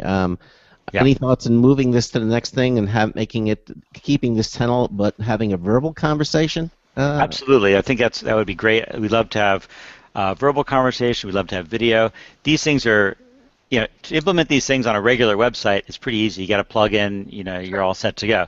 But when we implement these things, it's very painstaking. It's not like, you just throw in a plugin and suddenly you have video on there. It's a lot of very painstaking work to get that in there. So we will have that stuff. It's going to be coming a little bit further on down the pike. Because again, when you think of a tunnel, you're thinking of it's visual too. It's not only and so that would be I would think the next thing that you would migrate to. Totally. But I also really love the old epistolary, the old correspondence that people used to have. Mm-hmm. And I think that's actually still a very powerful thing today. I mean, obviously we have all forms of media and, corresponding via letters, although obviously it's come back with email, right? Before email, people never used to write to each other at all. And now it would seem really old-fashioned. Now it doesn't seem quite so old-fashioned anymore. No. And I think that you can have really rich written correspondences back and forth. And so we've actually put a bunch of effort into making that correspondence as rich as it can be. You can upload images which appear online in the conversation.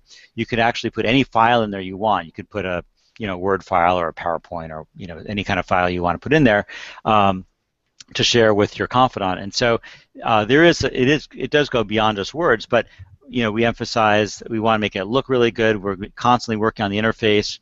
We're actually going to do some major overhauling to the interface to make it a little bit different than what you've seen before in terms of text interfaces. And so there's still a lot of exciting development that can happen just in typing back and forth. And it can be a very beautiful way to correspond with somebody, especially when it's preserved, and so you can go back and see what people have said over the days and months of your correspondence. Well, and that's right. By the way, one of our chat room participants, Addison, says it sounds like the cone of silence from Get. Right.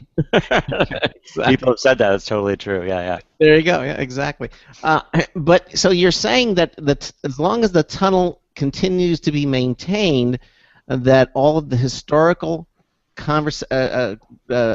dialogue between the two people can be reviewed and go back to when the tunnel up to the point when the tunnel was first created. Yeah, unless someone chooses to delete one of the messages for whatever reason.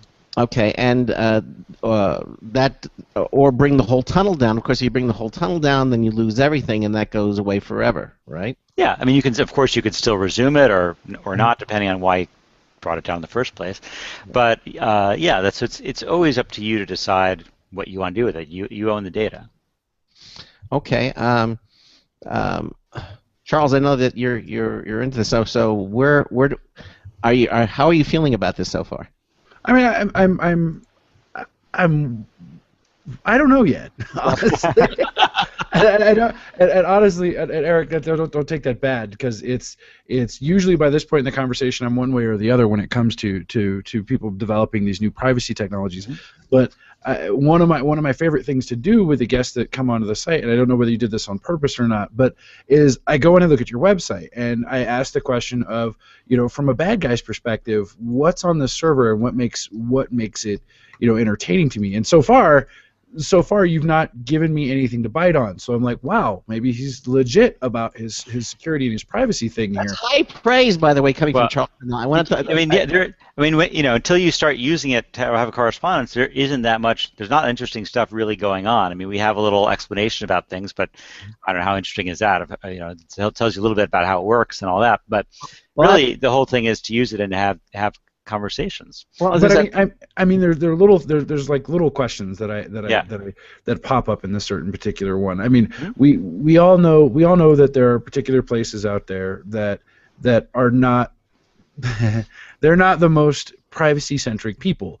For example, like you can't expect to go on Google and do a Google search and then not have your search results haunt you for the next 10 web pages that you're on. Absolutely. It's the same thing with like Amazon. It creeps me out. You go onto Amazon, I was searching on something, and for the rest of my natural internet life, please buy it. I'm going to buy that ad, but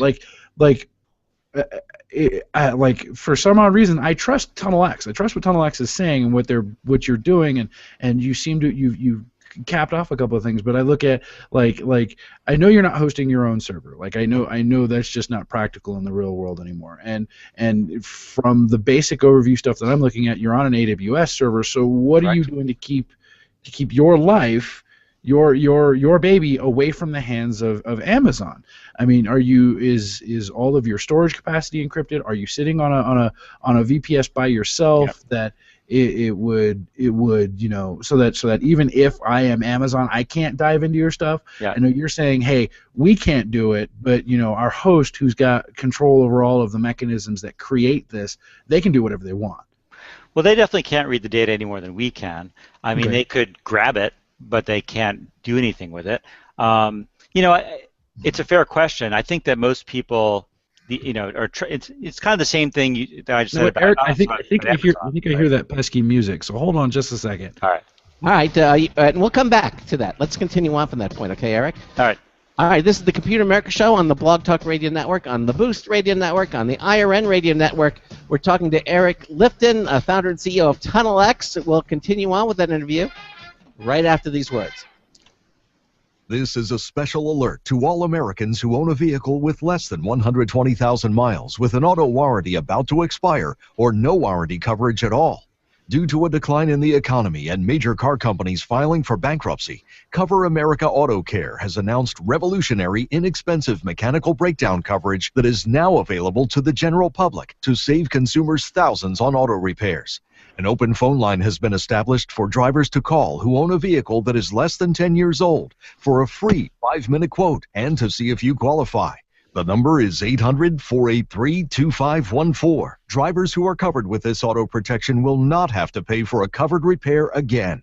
This is the auto coverage now sweeping across America at a fraction of what dealerships charge and is now available to the public by calling today. The number to call is 800-483-2514. 800-483-2514. That's 800-483-2514. Don't complain about your cable bill going up and up and up. Do something about it. Grab a pencil and jot down this special number, 1-866-663-MyTV. The more cable TV rates go up, the better digital satellite TV looks. So, disable the cable and get more of your favorite channels in 100% digital quality for less money. Call 1-866-663-MyTV right now to sign up for packages starting as low as $19.99 and up to 4 rooms. And there's no equipment to buy. That includes your free HD TV upgrade, your free DVR upgrade, and your free professional installation. And the best part, the pristine digital picture and sound. Call 1-866-663-MyTV. So, what are you waiting for? Pull out your major credit or debit card. Call 1-866-663-MyTV. 1-866-663-MyTV. Disable the cable, cut costs, and get more. Call 1-866-663-MyTV. 1-866-663-MyTV.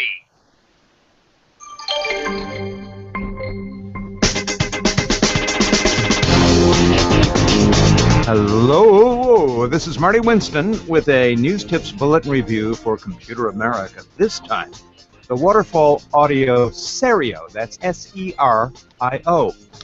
Well, for anybody who follows our reviews of quality audio gear, and for everybody else who cares, our criterion is easy to say and hard to accomplish: acoustic transparency.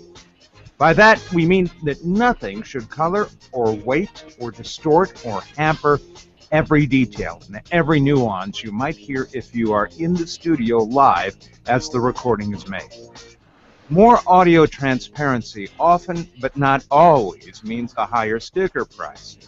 It's also a claim you should never believe from a seller, and depending on how refined your own audio tastes are, or may not be, all of this may or may not make a difference. All of that is a lead up to our review of the Waterfall Audio Stereo, an amazingly good small speaker with a design that looks more like a decor piece than a sound enthusiast's treat. It's a 5-inch by 5-inch glass frame surrounding a hefty 3-inch audio driver in an aluminum housing that makes the whole small package 3.5 inches thick. The specs: 150 watts peak, but 30 to 80 watts is their sweet spot. 87 decibel sensitivity, so good detail, and a response range of 180 hertz to 20 kilohertz. So they benefit from teaming with woofers, and we can confirm these are consistent with what we hear. These specs are consistent with what we hear. Now, when we were discussing LED emitters, we mentioned étendu, and talking about the focal point of the LED and flashlights, where bigger emitters put out more light that's out of focus. The relatively small size of these speakers, the stereo, similarly benefits sound imaging, especially noticeable for stereo or surround sound. Stereo is nimble enough to respond quickly on percussion and pluck strings are crisp and not the least bit muddy. They're wonderful at bringing out the detail within the audio. One warning: the price tag is right up there with the sound quality and, in our opinion, worth it if you're willing to spend it. Bottom line, the Waterfall Audio Stereo is a small wonder in speakers for both the ears and the eyes. This is Marty Winston with a News Tips Bulletin Review for Computer America. Marty, that was a hell of a lot better than the dialing modem sound that always used to kill me. Love it, love it, love it. Welcome back to the Computer America Show. We are 34 minutes after the hour in the second hour. We were talking to Eric from TunnelX. Actually, I was harassing Eric from TunnelX, but I have to say I just installed your app, and I'm testing it with one of my battle buddies right now. Oh, cool. And so far, I'm pretty darn impressed. I'm looking at it and I'm comparing it between, things like, Text Secure and Chat Secure and all these other ones, and we have a secure messaging implementation within my company, and the way we can say that we are secure about it is we host it ourselves. We know no one else is touching it. We know, we've got a doormat, for crying out loud, that says come back with a warrant. So, nice. If you want your data secure, this is kind of a good place to be. But it's one of those things where we see a need for products like this, for tools like this, and I love the fact that it's free and it's out there, and it seems relatively easy to get out there. But again, we come back to the general consumer. But before the break, we were talking about AWS. We were talking about AWS and how you keep Amazon from dipping into your pockets. And I mean, Amazon they're not necessarily known for their privacy. This would be like saying, we hosted the TunnelX app on, Facebook. Right. So first of all, they do dip in our pockets. That stuff is expensive, but we have a VPC, the Virtual Private Cloud, and it's a fair question. I think most people tend to agree that it's a pretty secure platform for hosting. I mean, if it weren't, if there were, it was being compromised all the time, it would be. I mean, it's a big business for Amazon, and Well, I mean, certainly, it's not the compromise level from right, Amazon. It's that Amazon has SLAs to hand over bits and pieces about information if subpoenaed by the proper Fed. right, I mean, there was a case not too long ago about Amazon turning over purchase history and all this other information on a consumer because it was alleged that he was child trafficking or something like that. And a bad guy, yes, but for one of these companies to come back and say, "Oh yeah, Mr. Fed, here's all this guy's information," that bothers guys like me, and that's where I'm headed to with TunnelX. So far, you've got it all right. But what's your SLA or what's your agreement with Amazon that basically says you can't give this away, or what's your prevention mechanism? right. Well, I mean, one thing is all this. What's really interesting is all this stuff is being worked out now. I mean, it's changing all the time. We hired a law firm. This guy's Tor Eklund, who are great, to do a consultation about how to deal with with things like warrants and subpoenas and all this kind of stuff. And it's it really is changing all the time. We have on our board is Lawrence Tribe, who's a preeminent constitutional scholar, and he has a lot to say about privacy and this and all the we just had the Supreme Court decision, the Riley case, about being able to search people's cell phones. It's just all really changing quickly, and the optimist in me thinks that it is changing for the better, and that I think that we're starting to get a little bit more clarity slowly. It's happening very slowly.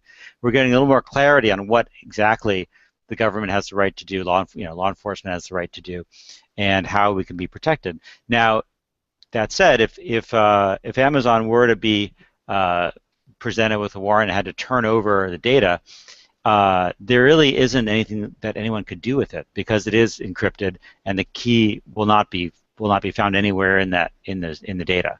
So that's obviously part of the reason for super encipher in the first place, is that when it's encrypted, I mean, still the best way to protect ourselves is with encryption. I mean, that's Bruce Schneier is, very one of the prominent kind of crypto, theorists voices around these days, and he says like the best solution really is well implemented cryptography. That's really what does it. And of course, we really need, for a good system, we really need two things to happen. We need legislation to happen so that we get clarity on how people's data can truly be protected by the law, but that's going to be slow coming, although it is coming. And then the other side of that, of course, is we need technology to help us protect ourselves. We need good cryptography the same way we need locks on our homes. Yeah, but and the latter part of that two-part equation is that, again, and I sound like a broken record because I bring this up all the time, but I was just watching Nova the other night about cryptography, and again, they basically validated things that I've been saying, and that is the way the the public key and the private key, you have two large prime numbers, and you multiply them, and you get and then you have this large number, and then trying to find the two primes that make that number up, that would take you millions of years. You can't do it. That's why it's protected. But then now what they're doing is they're getting into quantum computing. And with quantum computing, the way that they're saying it's going to break this kind of encryption because it can be in many places at once, and it can basically use that property of quantum mechanics to find the key, and it won't really what the Internet of Things is. They're bringing up online a bunch of these devices that allow you to do microcomputing everywhere to be able to rapidly crack things. Right. So I mean, so those are things, and they're saying, in the next 5 years or so that with encryption, with quantum and decryption, but that will also bring in another level of security because with the coming up with quantum encryption, the very fact that somebody tries to look at it, the observation of it tells you that someone else has already listed. So there is that protection there. So I mean, how much in the future are you looking at all this? Well, I mean, that's seriously down the road. I mean, of course, it's going to, there is going to be we can probably predict there's going to be an ongoing arms race between encryption and attempts to break it. Right now, the biggest thing going are these botnets. Millions of hackers taking over millions of networks and millions of computers and bringing them to bear on trying to break into something, and that's a lot of computing power. And so it's a lot more than just having a couple machines trying to brute force passwords. But it's so far, the algorithms we're using, AES has still been pretty solid. And I think we would know if it were failing pretty quickly. And so the people are looking at this. Everybody's looking at this. And that's the benefit, obviously, of using a standard algorithm. You'll sometimes see, some people say, oh, we use military-grade encryption, which it doesn't really mean anything. I mean, Charles, I'll tell you that real military encryption is not anything like what people can use on websites. Not even close. Yeah, not even close. So that's something that's well beyond the range of any website that's running. So what we use instead is we use standards that have been tested, by lots of people, and those are really the best encryption algorithms to use, and implementing them properly, because there's a lot of chances to screw it up. There's your hashing algorithm. There's lots of different elements that are that go into implementing it properly. We got a great professor, Yevgeny Dodis from NYU, who's a big crypto guy, and he reviewed how we implement it so we could check ourselves and make sure we're doing everything right. And so we're doing everything we can to make sure that we're taking care of everything we need to do, so that we're not too vulnerable. Okay. Now, I mean, what about your code? I mean, I see the app, I see everything that's going on with it. What about there's two types of privacy advocates out there: those who believe that closed source is the way to go, and those that believe that open source and having millions of people review your instances and your development are there. Is there any plans to make TunnelX kind of open source to be able to allow multiple people to review it? Not immediately. I mean, we are a private company, and that is that's our intellectual property. So we're not prepared at this time anyway. It might change in the future, I suppose, because everything changes. But right now, we're not going to release it. So that hits on something else interesting. How does TunnelX make money? We plan eventually to charge for the service. We've run a lot of tests. We've done some surveys of a few hundred people just to see how people feel about it. And what we found is that, of course, there are people who don't want to pay for it, but basically 49% of people would want to pay for it, and about 43 people would want to have at least a private conversation every day. So there's more demand than people realize, and people are willing to pay. We're not talking about paying a lot of money, but a small amount, a few bucks a month to be able to have tunnels, and that's where we're eventually going to be going with it. And then there's also added services like more storage. I mean, this is a very common kind of freemium model too that we're looking at, of being able to have more storage, more kinds of media, and to really be able to use it more powerfully and pay a little extra for that. Yeah, in the chat room again, one of our chat room, it says Johnny Apple says open source is great. He says, but it's not a silver bullet. And that's it's not a silver bullet. It's not. I mean, it's like this. It's like Apple's iPhone is extremely secure. Just the encryption levels, things that they use on it, there's other things that they tell us. And the reason Apple hates the jailbreaking community is because they break it wide open and they start trolling through their code, and they don't like that. They really, really don't like that. And we've had other instances of applications that were closed source and touting this same level of consumer privacy stuff. TrueCrypt being the most prominent example in my head, saying, hey, yeah, we're doing this, but as soon as they came under review by an open source review board, TrueCrypt disappeared. They tucked tail and they ran, and the conspiracy theorists out there are saying it was because somebody found something in their code that would have basically allowed a government agency or the Fed to unlock these containers that everybody had their blind faith on for encryption. So it's a valid argument. I mean, people place trust and faith in Google and Amazon and Apple and all these other things, and then to hear someone like Edward Snowden come out and say, "Oh yeah, dude, they're in bed with everyone, and they're basically, stealing your data." So to be able to say, yeah, my data is encrypted, my trust but verify, and without that mechanism, you're going to see a lot of people chase that down, and then to be on the aspect of I have to pay for it. I mean, look at Black Phone when it came out. Everybody was all over that. They sold out of their inventory in a matter of minutes, and then they screwed around and took it to DEF CON. And that was a bad idea. They took something and said, we're uber secure, no one can get into it, and within 5 minutes I was standing there for this presentation. Within 5 minutes, this guy hacked the phone and was able to dump valuable user data off of the phone enough to identify someone. And I haven't heard about Black Phone since. It's Don't go to DEF CON is what he's telling him. No. What I'm saying, actually, Eric, in your case, that's who you need to take it to. Right. I think you've got a great idea for the freemium model, but give your code to the community that is going to be charged with validating that. I mean, I know from a business perspective, because I do actually own a company, and I know I sound like this bleeding heart, Richard Stallman guy that's like, it should all be free, but it's you'd go a long way with getting the hearts and minds of the target audience, the people like me that you're trying to convince that you're trying not to do any evil with, by saying, here's my code, go for it. Even if it is just an older version and you've made some updates to it or you made some changes to it, I think you'd get a long way. But it's not a silver bullet. Yeah, it's something we talk about, but I don't think it is. I mean, I'm more likely to have a more controlled kind of review, go to someone like you and say, we'd like a consultation, and take a shot at it, see what you think. Definitely, because getting nobody's perfect, and you always it's always good to get people to look at it, and we're gonna do more testing. We're basically testing constantly because we're doing something next month, and we want to test it. We don't want to find out the hard way, the bad way, that if there's a problem. And National television, we're the most secure. Hacked. You got to keep testing, but we feel pretty good about it. We've been working on this for we've been doing coding for about a year and a half, and very intensely, and so it's there's a lot of work that's gone into this thing, and so we feel pretty good about it. I'm impressed. I mean, I've looked at it. I've got a secure tunnel going with one of my buddies.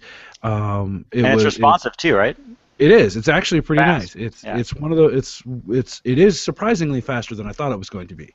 It borders on the instant message / text message type dealio going on, which I can see where this is going to integrate greatly. The only thing that I've seen is like, man, there's a lot of steps here, but when you start dealing with security, there's got to be more steps to be more secure.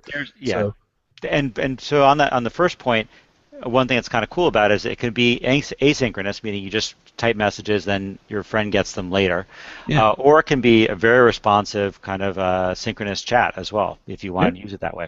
Now, in terms of the setup, there's always a compromise between convenience and security, and we definitely didn't want to go through it. I mean, a lot of the people that have come out with things in the last year have systems where you upload your contacts list, and we're going to hash your cell phone numbers and email addresses of everyone you know, and try to find some matches so you can immediately talk to people.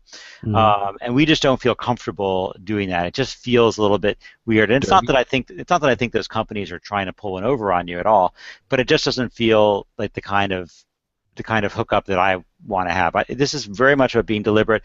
A big part of what we're doing here is we're not trying to replace texting or try to replace email. If you want secure email, you can use PGP to have all your email there and an email reader and all that. That's great. But we're not trying to replace those services, which are very good for what they do. We are trying to take your special conversations, just the few that you really want to be special, and take them into a different place. And so if you have to go through it a little bit of it, once you do it once, it's actually pretty easy, but the first time you're like, oh, what do I have to do now? But once you do that, it's pretty easy, and then and it's a very secure way to establish this communication. We are going to come out with a new feature soon, which we're working name is handles, meaning that you'll have a kind of like a username, but it's not really a username. It's because it's not used to log in, but it's just a way of identifying yourself. And the way it will work is that if you request to talk to somebody and they request to talk to you, if you both request each other, it'll connect you two together. And it's very important that you can't send somebody unsolicited messages. So in the sucking in your phone book model, you can see, oh, here's like all these people that are on the system, and you can send messages to any of them. We don't want you to get unsolicited messages on TunnelX. This is for setting up conversations with people very deliberately. So if I say, yeah, I want to have a conversation with Charles, and Charles says, yeah, I want a conversation with Eric, boom, now we have a tunnel together. So my conversation. So my question is. So I've got one tunnel set up right now, but if I wanted to set up another tunnel with my wife, I have to walk her through basically the same setup. Are we sharing the same key and the same pin, or does that get regenerated? Right. Remember, each user has his or her own key and pin, and that's just for you. And that's one key and pin for all your tunnels. So once you've set that up, now you can go back. There's a menu of your tunnels, and you can just add another tunnel. There's a little plus in the bottom right-hand corner, and you can just add. You can add multiple tunnels and have them there. That's very nice. Then I have to exchange the seed and the PIN number with a different person, right? So if you start a new tunnel, it'll give you a new passcode, a new temporary PIN, which you send to your new confidant that you want to have another tunnel with. Yeah. That's nice. By the way, I just want to let you know that we use the chat room a lot of times as a sort of a barometer to gauge, the interest that's going on. And I have to tell you, a lot of interest going on in the Computer America chat room. A lot of confirmation. Cool. Yeah, I wish I knew how to pull it up here. That's okay. You can always. But the point is, a lot of good stuff going on in there. Cool. So there's generally a lot of interest about this, and back. Well, I mean, privacy is kind of a big deal, and I mean, like we just developed a tool that and you touched on this earlier today about the millions of email databases that are out there. We just actually developed a tool that cataloged all of those databases and all of those email addresses and everything else, and put them into a place where like the general consumer can come and they can search for them, and they can actually find, I was hacked, and then get tips on upping their security. So it's turning into, this big battle to generate, and consumers are where it's at now, and I'm loving the fact that it seems to be like companies like TunnelX and all these other people are turning to the consumer to say, look, all of this has been implemented before at the high-end levels, and those guys, we trusted them to do all this other stuff, but all we're hearing is about breaches and hacks and all this other stuff. Let's try and secure the problem at a lower level. Let's not necessarily lower level, but a more fundamental core level. And let's make consumers and the average person more secure. Right. And it comes down to, why hasn't this started before now? Why are we waiting? I mean, there are people out there that are like myself, that are like you, that are like, kind of like Craig, but he looks kind of confused. Well, the big thing, of course, is that most people don't care, and to be until they get blunt about it, yeah. And so literally, I've been talking about this for as I said, a little over 3 years now. And when I used to approach people, they'd be like, I don't think I really care. I don't break the law or anything, so why would I care about something like that? And I would get that response constantly. And then, obviously, starting from the summer of 2013, when the Snowden revelations came out, that attitude started to change. People are like, oh yeah, I get it. Now I see. But it's still hard. I mean, I have teenage kids, and they, they're on their phones all the time communicating, and they really have a very difficult time understanding why they should be concerned about privacy at all. They use like Snapchat just for fun, basically, but it's something that's very hard for them to kind of get, and they're kind of growing up in this world where there really is no privacy, and you see this stuff that they're sharing, and you're like, this is really but it's weird. Okay. That's the thing that people like you and I realize your target audience is that we have hit that mark in our society where people don't care what they're posting online. They don't like it. It's just look at the iCloud hack that happened. The brute force against the Find My iPhone portion. Yeah. All these people with all these photos and all these things that are personal on their device, that they're treating these devices as if they are their own, and that their information can't get got by somebody. But then all of a sudden it becomes big news when that happens. You got the same people who are saying, oh yeah, I care about privacy or privacy this, and yet you're tweeting about what you had for breakfast every single morning and leaving this geographical trail about where you are everywhere. Yeah. So privacy only becomes a problem for the general consumer when it hits home. And you're right, the average consumer is going to be like, yeah, I don't have a need to encrypt my data. I don't have a reason to be more secure. I don't have any of that information. That on top of that, there's this general stigma, and I applaud you for the simplicity of your interface and the responsiveness of your design, and just how straightforward everything is. That Thank you. we want to try and make it easier. There's no way to make it simple in security terms, but we want to make it easier for you to actually be able to do it. Clear instructions, clear definitions, and you've only really got 2 buttons to push, and this one is the red pill, and this one is the blue pill. One makes you bigger, one makes you smaller. Right. We try to. We spend a lot of time trying to think of how to make it easier without compromising the security, and that's the hardest thing to do, is to try to figure out a kind of way. We play with different ways of connecting the 2 people together with codes of very different kinds of. There are all kinds of different things you can do, but this we found was the way that was a little bit fun and felt a little friendlier than some big long string of random digits, for example. Eric, well, I'll tell you. Did you ever, wait, hold on, don't cut me off, Craig. Are you guys? Are there plans for TunnelX to integrate the Touch ID and the biometric? Yeah, I would love to be able to use that. I'm not exactly clear how that's going to work on a detailed level, but if we can do that on our mobile app, just because right now on the mobile app, we keep the image for you, so you don't have to upload the image every time, but you have to key in the PIN every time you go into the app.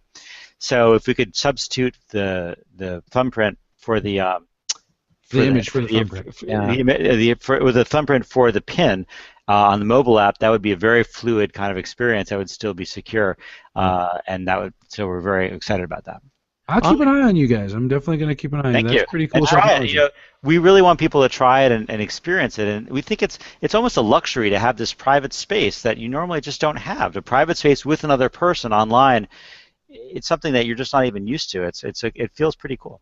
Hey, Eric, I want to thank you so much for being here on the show. Very, very interesting stuff. Let's get you back again, in a few months and see. Absolutely, love to. This was a lot of fun. I loved it. And Eric, I'll reach out to you because I'm going to pass this around on my team, and if we can get your permission, we'd love to tear it apart a little bit. Yeah, that'd be great. Love that. I appreciate it a lot.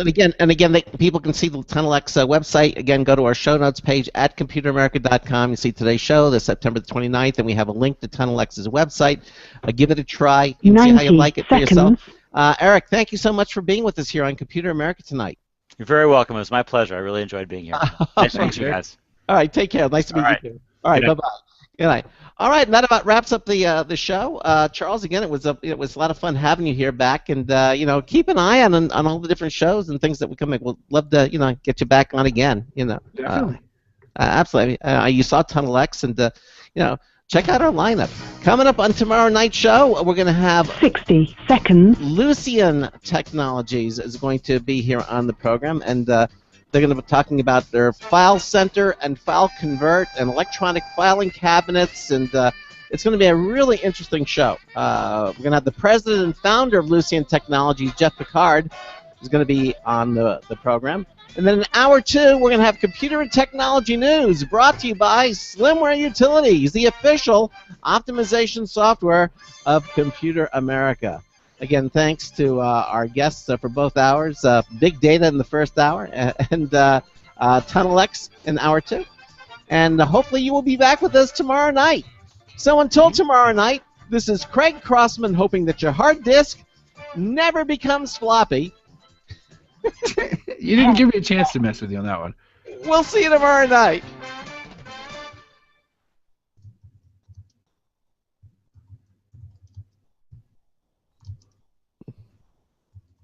Thank you for using Blog Talk Radio. Goodbye. All right, everybody. Thanks for watching. And hold on. Let's see you tomorrow. Okay. And hey, Charles, thanks for being with us tonight. Yeah. It was a lot of fun. And I had fun.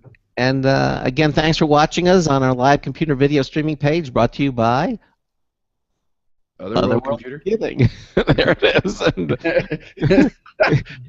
you haven't gotten a lot of practice with doing that. Yeah, the practice. You got to know it's like right here, Craig. Right here. There's our Other World Computing logo right there. And thanks for watching us on our live video streaming page, and we will see you tomorrow night. Ben will be back tomorrow night, sir. All right. So good night, all.